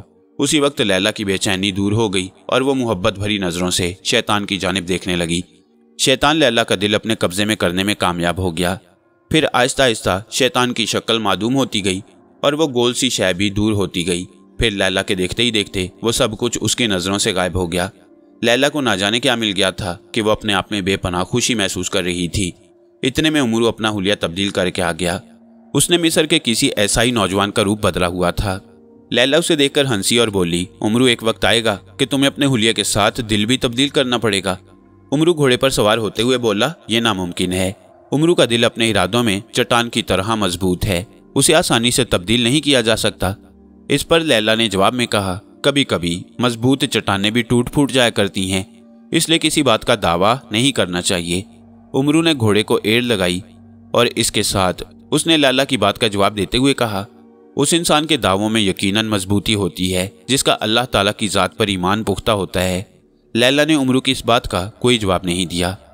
بصرہ کی حدود میں داخل ہوتے ہی امرو کا واسطہ چند یہودی سپاہیوں سے پڑ گیا۔ انہوں نے پہلے تو امرو کو گھیرے میں لیا، اس کے بعد اسے نیچے اترنے کو کہا۔ امرو نے لیلا کی جانب دیکھا، پھر گھوڑے پر سے اترتے ہوئے بولا، کیا آپ سیاحوں سے اچھا سلوک نہیں کرتے؟ یہی جاننے کے لیے ہم نے آپ کو تکلیف دی ہے۔ آپ ہمیں بتائیں کہ آپ لوگ کہاں سے تشریف لائے ہیں؟ ہم مصر کے بالائی حصے سے آئے ہیں اور بصرہ میں محض سیاحت کی غرض سے داخل ہوئے ہیں۔ کیا آپ جانتے ہیں کہ بصرہ پر کن لوگوں کی حکومت ہے؟ سپاہی کے پوچھنے پر امرو نے لا علمی کا اظہار کرتے ہوئے کہا، جی نہیں، ہم نہیں جانتے، البتہ آپ کو دیکھ کر یقین کرنا پڑتا ہے کہ بصرہ پر مسلمانوں کی نہیں یہودیوں کی حکومت ہے۔ تم نے سچ کہا، بصرہ پر یہودیوں کی حکومت ہے۔ پھر اس سپاہی نے لیلا کی جانب دیکھا اور امرو سے اس کے بارے میں پوچھا، یہ کون ہے؟ میری بیوی ہے، مگر اس نے یہ لباس تو مسلمان عورتوں جیسا پہن رکھا ہے۔ امرو کو شدت سے اپنی اس غلطی کا احساس ہوا۔ اگر لیلا اپنا حلیہ تبدیل کرنے کے لیے تیار نہیں تھی تو اسے اپنا لباس تبدیل کر لینا چاہیے تھا۔ اسے ایسا لباس پہننا چاہیے تھا کہ جس سے وہ بھی کوئی عیسائی عورت دکھائی دیتی۔ لیلا کو سپاہی کی بات پر کوئی حیرت نہیں ہوئی، وہ گھوڑے پر بیٹھی مسکراتی رہی۔ مگر امرو نے بات بناتے ہوئے کہا، آپ نے بالکل درست کہا ہے، دراصل بصرہ آنے سے پہلے ہمیں فارس بھی جانے کا اتفاق ہوا تھا۔ وہیں ایک مسلمان عورت نے میری بیوی کو اس لباس کا تحفہ دیا جو بعد ازاں اس نے محض اس خیال سے پہن لیا کہ وہ ایک مسلمان شہر میں جا رہے ہیں، اس لیے لباس بھی مسلمانوں جیسا ہی پہن لینا چاہیے۔ امرو نے بات ختم کی تھی کہ اسے اپنے بائیں ہاتھ کسی عورت کی دردناک چیخیں سنائی دیں۔ امرو نے مڑ کر دیکھا تو پریشان ہو کر رہ گیا۔ چند یہودی ایک عورت کو بڑی بے دردی سے گھسیٹتے ہوئے لے جا رہے تھے۔ وہ عورت چیخ رہی تھی، فریاد کر رہی تھی اور ہاتھ جوڑ جوڑ کر کہہ رہی تھی کہ اسے چھوڑ دیا جائے، اس کے چھوٹے چھوٹے بچے اس کے بغیر مر جائیں گے۔ مگر یہودی سپاہیوں پر اس کی چیخو پکار کا کوئی اثر نہیں ہو رہا تھا۔ امرو بے چین ہوتے ہوئے بولا، یہ کیا ہو رہا ہے؟ سپاہی کیوں اس عورت پر ظلم کر رہی ہیں؟ امرو اتنا بے چین ہوا کہ اس نے آگے بڑھ کر یہودیوں سے بھیڑنا چاہا۔ وہ اس عورت کی مدد کرنا چاہتا تھا، مگر ایک تو یہودی سپاہیوں نے اسے گھیرے میں لے رکھا تھا، دوسرے اسے لیلا کا بھی خیال تھا۔ कि अगर उसने आगे बढ़कर उस मजलूम औरत की मदद की तो ये लोग किसी कीमत पर भी लैला को नहीं छोड़ेंगे। इसके अलावा उमरू निहत्था भी था। उसके पास तो सिवाय एक छोटे से खंजर के और कोई शय नहीं थी। यहूदी सिपाही ने उमरू की बात का जवाब देते हुए कहा, यह मुसलमान औरत है, इसने हमारे खिलाफ बगावत की है और बागी की सज़ा मौत है। ए नसरानी, तुम बसरा में और कई ऐसे ही मनाजिर देखोगे, मगर कहीं भी बोलने और टोकने की हमाकत ना करना, वरना अपनी खूबसूरत बीवी समेत कुत्ते की मौत मारे जाओगे। अभी बसरा के मुसलमानों के दिलो दिमाग से हुकूमत करने का नशा नहीं उतरा, इसलिए गाहे बगाहे वह हुकूमत के खिलाफ कोई ना कोई शरारत करते ही रहते हैं। मगर हमने भी इस बात का अहद कर रखा है कि हम एक एक मुसलमान के दिलो दिमाग से उस नशा को उतार कर ही दम लेंगे। उमरू ने अपने दिल में कहा, अल्लाह ने चाहा तो हम खुद तुम सबका तकब्बुर और जुल्म ख़त्म करके ही दम लेंगे। फिर उमरू ने देखा कि वो जालिम यहूदी उस मजलूम औरत को लेकर एक बहुत बड़ी इमारत में जा दाखिल हुए। वो इमारत नहीं मालूम होती थी, क्योंकि इससे कबल उमरू ने कभी भी ऐसी इमारत बसरा में नहीं देखी थी। दरअसल वो कैद खाना था। उमरू ने बुझे हुए दिल से यहूदी की बात का जवाब देते हुए कहा, आप दुरुस्त कहती हैं, क्या अब हमें आगे बढ़ने की इजाज़त है? हाँ, तुम लोग जा सकते हो। यहाँ से कुछ दूर एक सराय है जिसमें ईसाइयों के सिवा और कोई रिहाइश नहीं रखता। तुम लोग भी वहीं जाकर रहो, वहीं तुम लोगों का नामो पता लिखा जाएगा और वहीं से तुम इजाज़त लेकर बसरा के बाजारों में घूम सकोगे। उमरू ने इस बात में सर हिला दिया और सराय की जानिब चल पड़ा। रास्ते में उमरू ने लैला से मुखातिब होते हुए कहा, जालिम यहूदी मुसलमानों पर बहुत जुल्म कर रही हैं। मुझे सबसे पहले अपने घर जाना होगा। मैं जानना चाहता हूँ कि मेरे घर का क्या हाल है। उमरू की इस बात पर लैला चलते चलते रुक गई। उमरू ने पूछा, क्यों, क्या हुआ, रुक क्यों गई हो? लैला ने गुस्सीली नज़रों से उमरू की जानिब देखा, जिस पर उमरू समझ गया कि लैला की नीयत साफ नहीं। उसने पूछा, खैर तो है, तुम मुझे गुस्सीली नज़रों से क्यों देख रही हो? मैं तुम्हारे घर नहीं जाऊंगी। वो क्यों? मेरे घर में कोई बला तो नहीं बैठी हुई? मेरी बीवी बल्कीस है, जिसके बारे में मैं तुम्हें पहले ही बता चुका हूँ कि वह बहुत अच्छी है। कुछ भी समझो, मैं तुम्हारे घर नहीं जाऊंगी। उमरू बात करना ही चाहता था कि उसने चंद यहूदी सिपाहियों को दो मुसलमानों को लाते हुए देखा। दोनों मुसलमानों के हाथ पुश्त पर बंधे हुए थे और सिपाही उन पर बड़ी बेदर्दी से कोड़े बरसाते हुए उनको लिए जा रहे थे। एक तो लैला की तल्ख बातें और ऊपर से ये दर्दनाक मंजर, मुसलमानों पर जुल्म, उमरू से बर्दाश्त ना हो सका। एक बार तो उसका जी चाहा कि वो आगे बढ़कर यहूदी सिपाहियों के सर फोड़ डाले जो निहत्थे मुसलमानों पर जुल्म कर रहे थे। मगर फिर उसे लैला का ख्याल आ गया, जो उसे घर ना जाने की जिद पर अड़ी हुई थी। उमरू ने दांत पीसकर यहूदियों की जानिब से सब्र कर लिया। फिर वो लैला से बोला, लैला, खुदा के लिए समझने की बात करो। इस वक्त हमारे चारों तरफ दुश्मन फैले हुए हैं। तुम्हारी जरा सी बात पर सारा भांडा फूट सकता है, इसलिए सरे राह जिद ना करो और मेरे साथ चलो। जिनको तुम दुश्मन समझ रहे हो, मेरे दुश्मन नहीं हैं। क्या मतलब? हैरत से उमरू का मुंह खुले का खुला रह गया। लैला ने बात ही ऐसी कर दी थी। लैला बोली, देखो उमरू, यहाँ आकर मुझे एहसास हुआ है कि मैंने तुमसे शादी करके बहुत गलती की है। तुम लोग इस काबिल नहीं हो कि तुम्हारे साथ कदम से कदम मिलाकर चला जाए। अगर तुम लोग बाइज्जत होते तो आज तुम सबकी ये हालत ना होती जो मैं देख रही हूँ। तुम यहूदियों के हाथों जिल्लत की जिंदगी बसर कर रहे हो और मैं ऐसी जिंदगी बर्दाश्त करने के लिए तैयार नहीं। लैला, उमरू चिल्लाया। उमरू की आवाज़ पर कई लोग जो उसके आसपास से आ जा रहे थे रुक गए और बड़ी मायनेखेज नज़रों से उमरू और लैला की जानिब तकने लगे। उन रुकने और देखने वालों में कोई शख्स भी यहूदी नहीं था। अगर कोई यहूदी होता तो ज़रूर आगे बढ़कर उन दोनों के दरमियान दखल देने की कोशिश करता, मगर वो सब मुसलमान थे और वो उमरू को नसरानी समझते हुए आगे न बढ़े। उमरू के चिल्लाने पर लैला ने उसे जवाब दिया, क्या तुम चिल्लाकर लोगों पर यह जाहिर करना चाहते हो कि तुम्हारी हकीकत क्या है और मैं कौन हूँ? मालूम होता है शैतान ने तुझे अपने काबू में कर लिया है और तुम उसी के ज़ेरे असर मुझसे ऐसी बातें कर रही हो। लैला ने जवाब दिया, तुम जो चाहो समझ लो, मुझे तुम्हारी किसी बात से कोई गर्ज नहीं। अलबत्ता मैं तुम्हारे घर जाने की बजाय अब किसी यहूदी के घर जाने को बेहतर ख्याल करूंगी। लैला की इस बात पर उमरू की आंखें खुल गईं। वो समझ गया कि अब लैला से ज़बरदस्ती करनी नुकसानदेह साबित होगी। अब ये किसी कीमत पर भी उसके साथ नहीं जाएगी। उमरू ये बात भी बर्दाश्त करने के लिए तैयार नहीं था कि लैला, जिसने उसके साथ निकाह किया हुआ है, उसके सामने किसी यहूदी के साथ चली जाए और वो देखता रह जाए। उसने आखिरी बार कोशिश की और लैला को समझाने की गर्ज से बोला, लैला, तुम जो कुछ समझ रही हो वो गलत है। लैला ने कहा, वो गलत नहीं, दुरुस्त है। मुसलमान अपने नफाक की बदौलत यहूदियों के नज़दीक कोई हैसियत नहीं रखते। शैतान ने जो कुछ कहा था वो हरफ बहरफ दुरुस्त है। उसने तुम्हारे भले की खातिर तुमसे अच्छी बातें की थी, मगर तुमने तकब्बुर किया और उसे धुतकार दिया।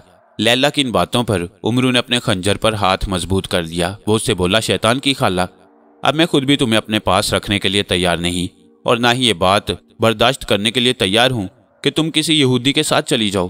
اتنا کہہ کر عمرو نے جلدی سے خنجر نکالا اور پے در پے لیلا پر وار کر کے اسے وہیں ڈھیر کر دیا۔ لیلا زور زور سے چلائی تو اس کی آواز دور دور تک لوگوں نے سنی۔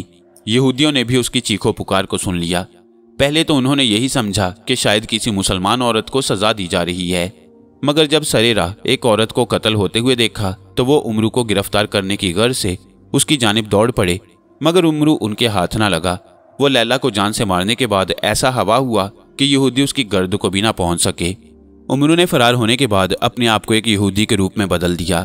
اب وہ ہر خطرے سے بے نیاز ہو کر گھوم رہا تھا، لیکن جب وہ اسی روپ میں اپنے مکان پر پہنچا تو وہاں اسے مٹی کے ڈھیر کے سوا کوئی شے دکھائی نہ دی۔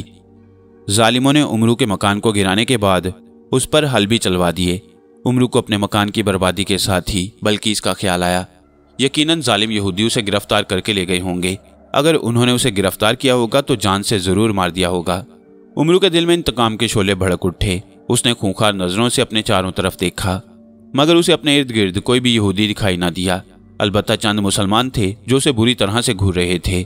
عمرو سمجھ گیا کہ یہ بیچارے اس کے یہودی ہونے پر اسے بری نظروں سے گھور رہے ہیں، مگر وہ یہ نہیں جانتے تھے کہ میں ایک یہودی نہیں بلکہ مسلمان ہوں۔ عمرو کو کسی کی دردناک آواز اپنے کانوں میں سنائی دی۔ عمرو نے مڑ کر دیکھا تو اسے اپنے پاس ہی ایک اندھی عورت بھیک مانگتی ہوئی دکھائی دی۔ عمرو نے غور سے اسے دیکھا تو چہرہ شناسا معلوم ہوا۔ عمرو اس کے نزدیک جا کھڑا ہوا، پھر اس نے اس کے پاس بیٹھ کر اسے پہچاننے کی کوشش کی۔ بے اختیار اس کے منہ سے ماریا نکل گیا۔ وہ اس کی لونڈی ماریا تھی جسے یہودی ظالموں نے اندھا کر کے در بدر کی ٹھوکریں کھانے کے لیے چھوڑ دیا۔ ماریا نے کسی کو اپنا نام لیتے ہوئے سنا تو اس کے منہ سے بھی بے اختیار نکل گیا، آقا۔ عمرو نے فوراً اس کا ہاتھ شفقت اور محبت سے دباتے ہوئے کہا، ہاں ماریا، میں تمہارا آقا عمرو ہوں۔ آقا؟ ماریا بے اختیار ہو کر رو پڑی۔ پھر وہ عمرو سے لپٹتے ہوئے بولی، آقا، ہم تباہ ہو گئے، برباد ہو گئے۔ یہودیوں نے ہمارا سب کچھ لوٹنے کے بعد ہمارے گھر کو بھی مسمار کر دیا۔ مجھے اور شہزادی کو گرفتار کر کے اپنے ساتھ لے گئے، پھر مجھے اندھا کر کے چھوڑ دیا اور شہزادی کو شکنجے میں جکڑ کر قید خانے میں ڈال دیا۔ ہائے میرے آقا، آپ کہاں چلے گئے تھے؟ آپ کے غائب ہوتے ہی ہماری دنیا برباد ہو کر رہ گئی۔ عمرو کی آنکھوں میں آنسو بھر آئے۔ پھر شہزادی کا حال سن کر وہ اپنے آپ میں تڑپ اٹھا۔ اتنے میں چند مسلمان بھی عمرو کے پاس آ کھڑے ہوئے۔ وہ یہ جاننا چاہتے تھے کہ ایک یہودی مسلمان عورت کے پاس کیوں اور کس لیے بیٹھا ہے، کیا یہ اس پر کوئی ظلم تو نہیں کرنا چاہتا؟ جب عمرو نے مسلمانوں کو اپنے چاروں طرف کھڑے دیکھا تو اس نے اپنے آپ کو چھپانا بے معنی خیال کیا۔ وہ مسلمانوں سے مخاطب ہو کر بولا، بھائیو، میں یہودی نہیں ہوں بلکہ آپ ہی کے شہر کا بدنصیب انسان عمرو عیار ہوں۔ میں نے محض یہودیوں سے بچنے کی خاطر اپنا روپ بدل رکھا ہے۔ عمرو عیار؟ ایک آدمی حیران ہو کر بولا، پھر وہ بھی بیٹھ گیا اور عمرو کی جانب دیکھتے ہوئے بولا، آپ عمرو عیار ہیں؟ ہاں بھائی، میں وہی بدنصیب ہوں اور یہ میری لونڈی ماریا ہے۔ اس پر اس مسلمان نے جس کا نام احمد تھا عمرو سے کہا، آپ کا تو بڑی شدت سے انتظار کیا جا رہا ہے، آپ کہاں چلے گئے تھے؟ آپ کی غیر حاضری میں بہت کچھ ہو چکا ہے۔ بوئز یہاں کا حاکم ہے اور وہی یہودیوں کا سردار ہے۔ اس نے آپ کے غلام مغیرہ کو گرفتار کروا کر اس کے جسم کے ٹکڑے ٹکڑے کروا دیے، کیس کو پکڑ کر اسے کھجور کے درخت پر الٹا لٹکوا دیا اور نیچے سے تیر چلوا کر اس کا پورا جسم چھلنی کروا دیا۔ وہ نوجوان بھی بڑی دردناک موت مرا۔ احمد بڑی تیزی اور روانی کے ساتھ باتیں کیے جا رہا تھا، مگر ایک اور مسلمان نے احمد کو روکتے ہوئے کہا، احمد، ساری باتیں کرنے کا کوئی فائدہ نہیں، ایسا نہ ہو تمہاری باتوں کے درمیان یہودی یہاں آ پہنچیں اور سارا بھانڈا پھوٹ جائے۔ اس لیے بہتر یہی ہے کہ تم عمرو کو لے کر شمس کے ہاں چلے جاؤ۔ کیا شمس زندہ ہے؟ جی ہاں، شمس بھی زندہ ہے اور قاضی ابن سولی بھی۔ البتہ قاضی کی بیٹی عابدہ کو یہودیوں نے بڑی بے دردی سے شہید کیا۔ وہ تو اعلانیہ طور پر یہودیوں کے مقابلے پر آ گئی تھی۔ اس نے چند مٹھی بھر مسلمانوں کے ہمراہ یہودیوں سے جنگ کی، مگر منظم یہودی عابدہ اور اس کے ساتھیوں کو شکست دینے میں کامیاب ہو گئے۔ انہوں نے عابدہ کو گرفتار کرنا چاہا، مگر عابدہ ان کے ہاتھوں گرفتار نہ ہو سکی، بلکہ ان سے لڑتے لڑتے شہید ہو گئی۔ جب وہ نڈھال ہو کر گر پڑی تو یہودیوں نے اس کے زخمی جسم پر اتنی تلواریں چلائیں کہ الامان، پھر اس کی لاش پر گھوڑے دوڑائے، آخر میں اس کے جسم کے ٹکڑے ٹکڑے کر کے صحرا میں پھینکوا دیے۔ عمرو بھائی، آپ کو کیا کیا بتائیں اور کیا نہ بتائیں کہ یہودیوں نے بصرہ والوں پر کیسے کیسے ظلم ڈھائے۔ دوسرے مسلمان نے بات ختم کی تو ماریا نے عمرو سے کہا، آقا، اب مزید باتیں شمس کے ہاں چل کر ہوں گی، آج میں بھی یہاں نہیں رہوں گی۔ अहमद बोला, बिल्कुल ठीक है मारिया बहन, तुम भी हमारे साथ ही चलो। इसके बाद दूसरे मुसलमानों ने अपने चारों तरफ देखना शुरू कर दिया। वो जानना चाहते थे कि कोई यहूदी तो उनको बातें करते हुए नहीं देख रहा। जब चारों तरफ कोई खतरा दिखाई ना दिया तो सब लोग अहमद की पैरवी में शम्स के ठिकाने की जानिब चल पड़े। जब उमरू ने अपने हालात से सबको आगाह किया तो हर कोई उसकी बातों से बड़ा हैरान हुआ। शम्स और इब्ने सूली ने बड़े गौर से उमरू की सारी बातें सुनी। उसके खामोश हो जाने के बाद शम्स ने उससे कहा, भाई उमरू, जब बसरा पर यहूदी काबिज हो गए और उन्होंने अपने तमाम दुश्मनों को भी रास्ते से हटा दिया तो बसरा के मुसलमानों को होश आया। उन्हें एहसास हुआ कि उनकी नाइत्तफाकियों और फिरका परस्तियों का क्या अंजाम निकला। हम बड़ी मुश्किल से यहूदियों की नज़रों से बचकर यहाँ आकर छुपे। ये जगह हर खतरे से महफूज है। आज भी यहूदी बड़ी शिद्दत से हमारी तलाश में सरगर्दा हैं, मगर खुदा के फजलो करम से आज तक वो हमें गिरफ्तार करने में कामयाब नहीं हुए। उन्होंने हमारी गिरफ्तारी पर भारी इनाम भी रखा हुआ है, लेकिन इसके बावजूद वो हमें गिरफ्तार नहीं कर सके। इस पर उमरू बोला, आपकी इस बात से साबित होता है कि आज बसरा के मुसलमानों में बहुत इत्तफाक है। अब वो किसी कीमत पर भी यहूदियों का साथ देने के लिए तैयार नहीं है। इब्ने सूली ने कहा, यह बात बिल्कुल दुरुस्त है। अब हम लोग यहूदियों की नज़रों से महफूज हैं तो महज मुसलमानों के इत्तफाक की बदौलत। बसरा के तकरीबन सभी मुसलमान इस बात को जानते हैं कि हम यहाँ छुपे हुए हैं। हमारे मुसलमान भाई हमें पल पल की खबर पहुँचाते हैं। मगर आपने यहाँ पनाह लेने के बाद अब तक क्या किया है? उमरू ने पूछा। हमने बहुत कुछ किया है उमरू। हमने ना सिर्फ मुसलमानों को मुनज़्ज़म किया, बल्कि हम गाहे बगाहे जहाँ कहीं इक्का दुक्का यहूदी को देखते हैं उसे जान से भी मरवा देते हैं। इसके अलावा और भी बातों से यहूदियों को परेशान रखते हैं। फिर शम्स ने उमरू से कहा, हमने एक काम और भी किया। वो क्या? हमने यहाँ से चंद ऐसे मोतबर आदमी यसरब रवाना किए हैं जो वहाँ पहुँचने के बाद हज़रत अमीर हमज़ा को बसरा की सूरत हाल से ना सिर्फ आगाह करेंगे बल्कि उन्हें यहूदियों पर हमला करने के लिए भी कहेंगे। मेरे ख्याल में हमारे आदमी यसरब पहुँच चुके होंगे और अब तो एक दो रोज़ में अमीर हमज़ा अपने लाओ लश्कर समेत यहूदियों पर हमला करने की गर्ज से पहुँचने ही वाले होंगे। हज़रत अमीर हमज़ा का जिक्र सुनते ही उमरू की आंखें चमक उठीं। उसके दिल से मायूसियों का खात्मा हो गया। उसका मुरझाया हुआ दिल गुलाब के फूल की तरह खिल उठा।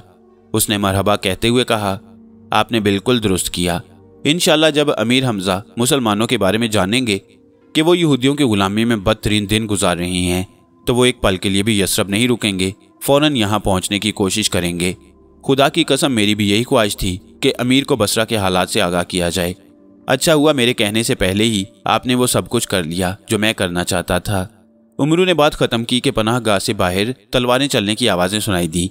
जितने लोग भी वहाँ मौजूद थे वो चौंक पड़े और एक दूसरे की जानिब तकने लगे। उमरू बोला, मेरे ख्याल में अमीर ने बसरा पर हमला कर दिया है। इस पर उमरू बोला, कैसी बात कर रहे हो? क्या अमीर ने हमारी ही पनाहगाह पर हमला करना था?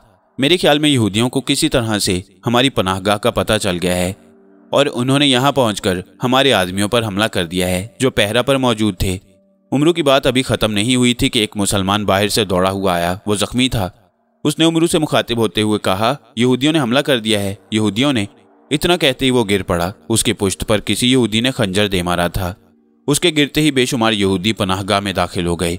उन सब के हाथों में हथियार थे।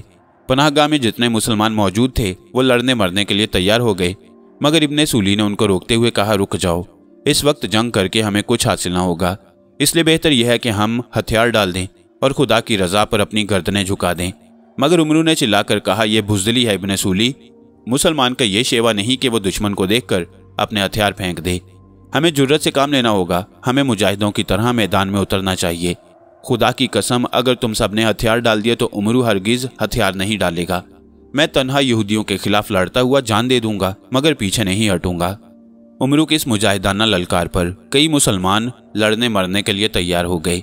इतने में यहूदियों का सरदार बुइज़ आगे बढ़ा। उसने अपने सामने मुट्ठी भर मुसलमानों को नाकारा तलवारों और नेज़ों समेत देखा तो कह कहा हमारे बगैर न रह सका। उसने उमरू से कहा, तुम खुद भी कुत्ते की मौत मरोगे और तुम्हारे दूसरे साथी भी। तुम उमरू हो, अय्यार उमरू, जिसने हमेशा अय्यारी से काम लेकर फतह हासिल की, मगर यहाँ हमारे सामने तुम्हारी कोई अय्यारी ना चल सकेगी। शायद तुम जानते नहीं कि तुम्हारी बीवी बल्कीस हमारी कैद में है। हमने उसे शिकंजे में जकड़ रखा है। हर रोज़ उसके सर पर जूते मारे जाते हैं ताकि उसके जहन से शाही खानदान की बू निकल जाए। हम तुम्हें भी गिरफ्तार करने के बाद यही सजा देंगे। उमरू ने नफरत से थूकते हुए कहा, खुदा की कसम, उमरू तुम्हारे हाथों गिरफ्तार होने की बजाय मर जाना कबूल करेगा। तुम पर शैतान का साया है, इसलिए तुम ऐसी बातें कर रहे हो। میرے اللہ نے چاہا تو ہم خود تمہیں گرفتار کر کے شکنجے میں کسیں گے اور تمہارے سر پر جوتے مار کر تمہارے ذہن اور دل سے شیطان کو نکال لیں گے۔ عمرو نے اتنا کہا تھا کہ ایک خوبرو نوجوان بوئز کی بغل سے نکل کر عمرو کے سامنے آیا۔ عمرو سے دیکھتے ہی پہچان گیا کہ یہ شیطان ہے اور جو کچھ اس وقت ہو رہا ہے شیطان ہی کی سرکردگی میں ہو رہا ہے۔ شیطان نے عمرو سے مخاطب ہوتے ہوئے کہا، عمرو تم کس بلبوتے پر چلا رہے ہو؟ اس وقت تمہاری سب باتیں فضول اور بے معنی ہیں۔ انتقام کی آگ نے تم سب کو اپنے گھیرے میں لے رکھا ہے، اب تم لوگوں کا بچ نکلنا بہت ہی محال ہے۔ عمرو نے اسے کہا، تو آگ ہے اسی لیے آگ کی بات کر رہا ہے، مگر ہم جس آگ میں تم کو اور تمہارے حواریوں کو ڈالیں گے اس آگ سے تم بچ نہ سکو گے۔ ہر روز زندہ رہو گے اور ہر روز اسی آگ میں جلو گے، دوزخ کی آگ سے۔ نہ تم بچ سکو گے اور نہ ہی تمہارے ساتھی۔ عمرو نے اتنا کہا تھا کہ پناہ گاہ سے اللہ اکبر کا زوردار نعرہ سنائی دیا۔ اس نعرہ پر سب کے کان کھڑے ہو گئے۔ عمرو نے دیکھا کہ شیطان اس نعرے کی آواز پر ایسا غائب ہوا کہ جیسے گدھے کے سر سے سینگ۔ کیا مسلمانوں نے یہودیوں پر حملہ کر دیا ہے؟ بوئز نے باہر نکل کر اس بات کو جاننا چاہا کہ اللہ اکبر کا نعرہ کن لوگوں نے لگایا۔ باہر سے تو وہ ہر ایک مسلمان کو قتل کر کے پناہ گاہ میں داخل ہوئے تھے، پھر ایک دم اتنے مسلمان کیسے اکٹھے ہو گئے کہ انہوں نے اللہ اکبر کا زوردار نعرہ مار کر زمین و آسمان کو لرزا دیا۔ بوئز باہر نکلا تو دھر لیا گیا کیونکہ امیر حمزہ اپنے ساتھیوں سمیت پناہ گاہ سے باہر کھڑے تھے۔ امیر حمزہ کو جو ہی بصرہ کے مسلمانوں کے بارے میں پتہ چلا کہ وہ یہودیوں کی غلامی میں مبتلا ہیں تو انہوں نے بلا تاخیر بصرہ پر حملہ کر دیا۔ پھر بصرہ پہنچتے ہی انہیں ساری حقیقت کا پتہ بھی چل گیا۔ بوئز کے گرفتار ہوتے ہی یہودیوں کے حوصلے پست ہو گئے کیونکہ امیر نے اسی وقت بوئز کی گرفتاری کا اعلان کروا دیا۔ اس پر بھی پناہ گاہ میں جتنے یہودی تھے انہوں نے مسلمانوں سے لڑائی کی۔ عمرو کئی یہودیوں کو قتل کرتا ہوا پناہ گاہ سے باہر آ گیا۔ باہر آ کر اس نے امیر حمزہ کو بڑی شان و شوکت کے ساتھ اپنے سفید گھوڑے پر سوار بیٹھے ہوئے دیکھا۔ امیر حمزہ کے چہرے سے نور عیاں تھا۔ عمرو نے امیر کو دیکھتے ہی نعرہ بلند کیا۔ اس کے بعد اس نے آگے بڑھ کر امیر کے ہاتھوں کو بوسا دیا۔ چند دنوں کے اندر اندر ہی بصرہ سے یہودیوں کا خاتمہ کر دیا گیا۔ قید خانہ میں پہنچنے کے بعد جب عمرو اور اس کے ساتھیوں نے مسلمان قیدیوں کو رہا کروایا تو وہ بہت خوش ہوئے۔ ان سب نے اللہ تعالیٰ کا شکر ادا کیا کہ وہ ظالموں کی قید اور ظلم و ستم سے بچ گئے۔ لیکن جب انہیں اس حقیقت کا پتہ چلا کہ پورے بصرہ میں یہودیوں کا خاتمہ ہو گیا ہے تو وہ اور بھی خوش ہوئے۔ جب عمرو اس قید خانہ میں پہنچا جہاں شہزادی بلقیس قید تھی تو بے اختیار اس کے آنسو نکل آئے کیونکہ اس قید خانہ میں جتنے بھی مسلمان مرد اور عورتیں قید تھیں ان سب کا برا حال تھا۔ شہزادی شکنجے میں اس بری طرح سے کسی ہوئی پائی گئی کہ اگر اسے 1-2 دن تک رہائی نہ ملتی تو وہ مر جاتی۔ کئی مسلمانوں کے ہاتھ اور پاؤں پشت پر لے جا کر باندھے گئے، کئی ایک کو الٹا لٹکایا ہوا تھا، کئی ایک کے بازو کاٹ دیے گئے، چند مسلمانوں کی زبانیں بھی کٹی ہوئی تھیں۔ جب ان سب کو رہا کیا گیا تو ان میں سے کئی ایک خوشی کے مارے بے ہوش ہو گئے۔ اس کے بعد جب امیر حمزہ نے دیکھا کہ اب بصرہ میں یہودیوں کا کوئی خطرہ نہیں رہا تو انہوں نے بصرہ کی حاکمیت ابن سولی اور شمس کے حوالے کی۔ اس کے بعد تمام مسلمانوں کو ایک میدان میں اکٹھا کیا، سبھی نے مل کر اللہ تعالیٰ کی روبرو شکرانے کے نفل ادا کیے۔ اس کے بعد امیر نے عام لوگوں سے مخاطب ہوتے ہوئے کہا، بھائیو غور سے سن لو اور غور سے جان لو، سانپ زخمی ہو جائے تو پہلے سے زیادہ زہریلا اور خوفناک ہو جاتا ہے۔ میں آپ کو آگاہ کیے دیتا ہوں کہ یہودی یہاں سے زخم کھا کر گئے ہیں، ہمیشہ کے لیے ان کا خاتمہ نہیں ہوا۔ وہ ایک بار نہیں کئی بار مسلمانوں کو شکست دینے کی سوچیں گے، وہ حملے کریں گے، مسلمانوں کو تباہ و برباد کرنے کی کوشش کریں گے۔ وہ ہر مکاری اور سازش سے کام لے کر مسلمانوں کے درمیان تفرقہ اور دشمنی پیدا کرنے کی کوشش کریں گے۔ وہ ایسا ہر کام کریں گے جو شیطان کا ہے، مگر آپ لوگوں کو ہوشیار رہنا ہوگا۔ یہ بصرہ کی فتح عارضی ہے، اس پر آپ کو اتنا خوش نہیں ہونا چاہیے کہ آپ اپنے دشمن ہی کو بھول جائیں۔ آپ کو اس فتح کے بعد بھی آپس میں اتفاق اور محبت سے رہنا ہوگا۔ مسلمانوں، آپس کی دشمنیاں ترک کر دو، فرقہ پرستی کا زہر اپنے دلوں سے نکال باہر کرو، اپنے دشمن کے مقابلہ میں سیسا پلائی ہوئی دیوار بن جاؤ۔ خدا کی قسم اگر مسلمان آپس میں اتفاق اور محبت سے رہے تو یہودی کتنا ہی طاقتور کیوں نہ ہو جائے مسلمانوں کو شکست نہیں دے سکتا۔ اگر یہودی تمام دنیا کی دوسری قوموں کو بھی اپنے ساتھ ملا کر یہ چاہے کہ وہ مسلمانوں کو ختم کرنے میں کامیاب ہو جائے گا تو یہ ناممکن ہے۔ اگر مسلمانوں میں اتفاق ہوگا اور ایک دوسرے کے دکھ درد کا احساس ہوگا تو یہودی کبھی کامیاب نہ ہو سکے گا، وہ مسلمانوں کو شکست دینے میں ہمیشہ ناکام رہے گا۔ میرے بھائیوں، اللہ اور اس کے پیارے نبی صلی اللہ علیہ وآلہ وسلم کی خاطر آپس کی دشمنیاں ترک کر دو، ایک دوسرے کا ہاتھ تھام لو، پیار اور محبت سے جینا سیکھو، نیکی کرو اور بھلا چاہو، کسی کو اپنے عقیدے کی نظروں سے نہ دیکھو، محض مسلمان ہونے کی حیثیت سے मुसलमान की नज़र से देखो। फिरका परस्ती वो जहर है जिसे दुश्मन अपनी साजिश से तुम्हारे दरमियान फैलाने में कोशां रहता है। तुम दुश्मन की यह चाल नाकाम बना दो। सिर्फ खुदा और उसके रसूल सल्लल्लाहु अलैहि वसल्लम की खातिर जियो और उन्हीं की खातिर मरना सीखो। यही एक मुसलमान की शान होनी चाहिए। इसके बाद अमीर हमजा ने और भी बहुत सी बातें की। आखिर में मुसलमानों ने अमीर हमजा के रूबरू अहद किया कि वो आइंदा इत्तफाक और मोहब्बत से रहेंगे। कोई भी मुसलमान दूसरे मुसलमान से नफरत नहीं करेगा। फिर अल्लाह के रूबरू दुआ मांगी गई। उमरू ने दुआ मांगते हुए देखा कि शैतान अपनी मकरू सूरत के साथ बुड़बुड़ करता हुआ फिजाओं में उड़ता चला जा रहा है। फिर उमरू ने देखा कि वो उसकी नज़रों के सामने ऐसे गायब हुआ जैसे कि धुआं फिजा में पहुंचने के बाद तहलील हो जाता है। इसके बाद सब लोग अपने अपने घरों को लौट गए।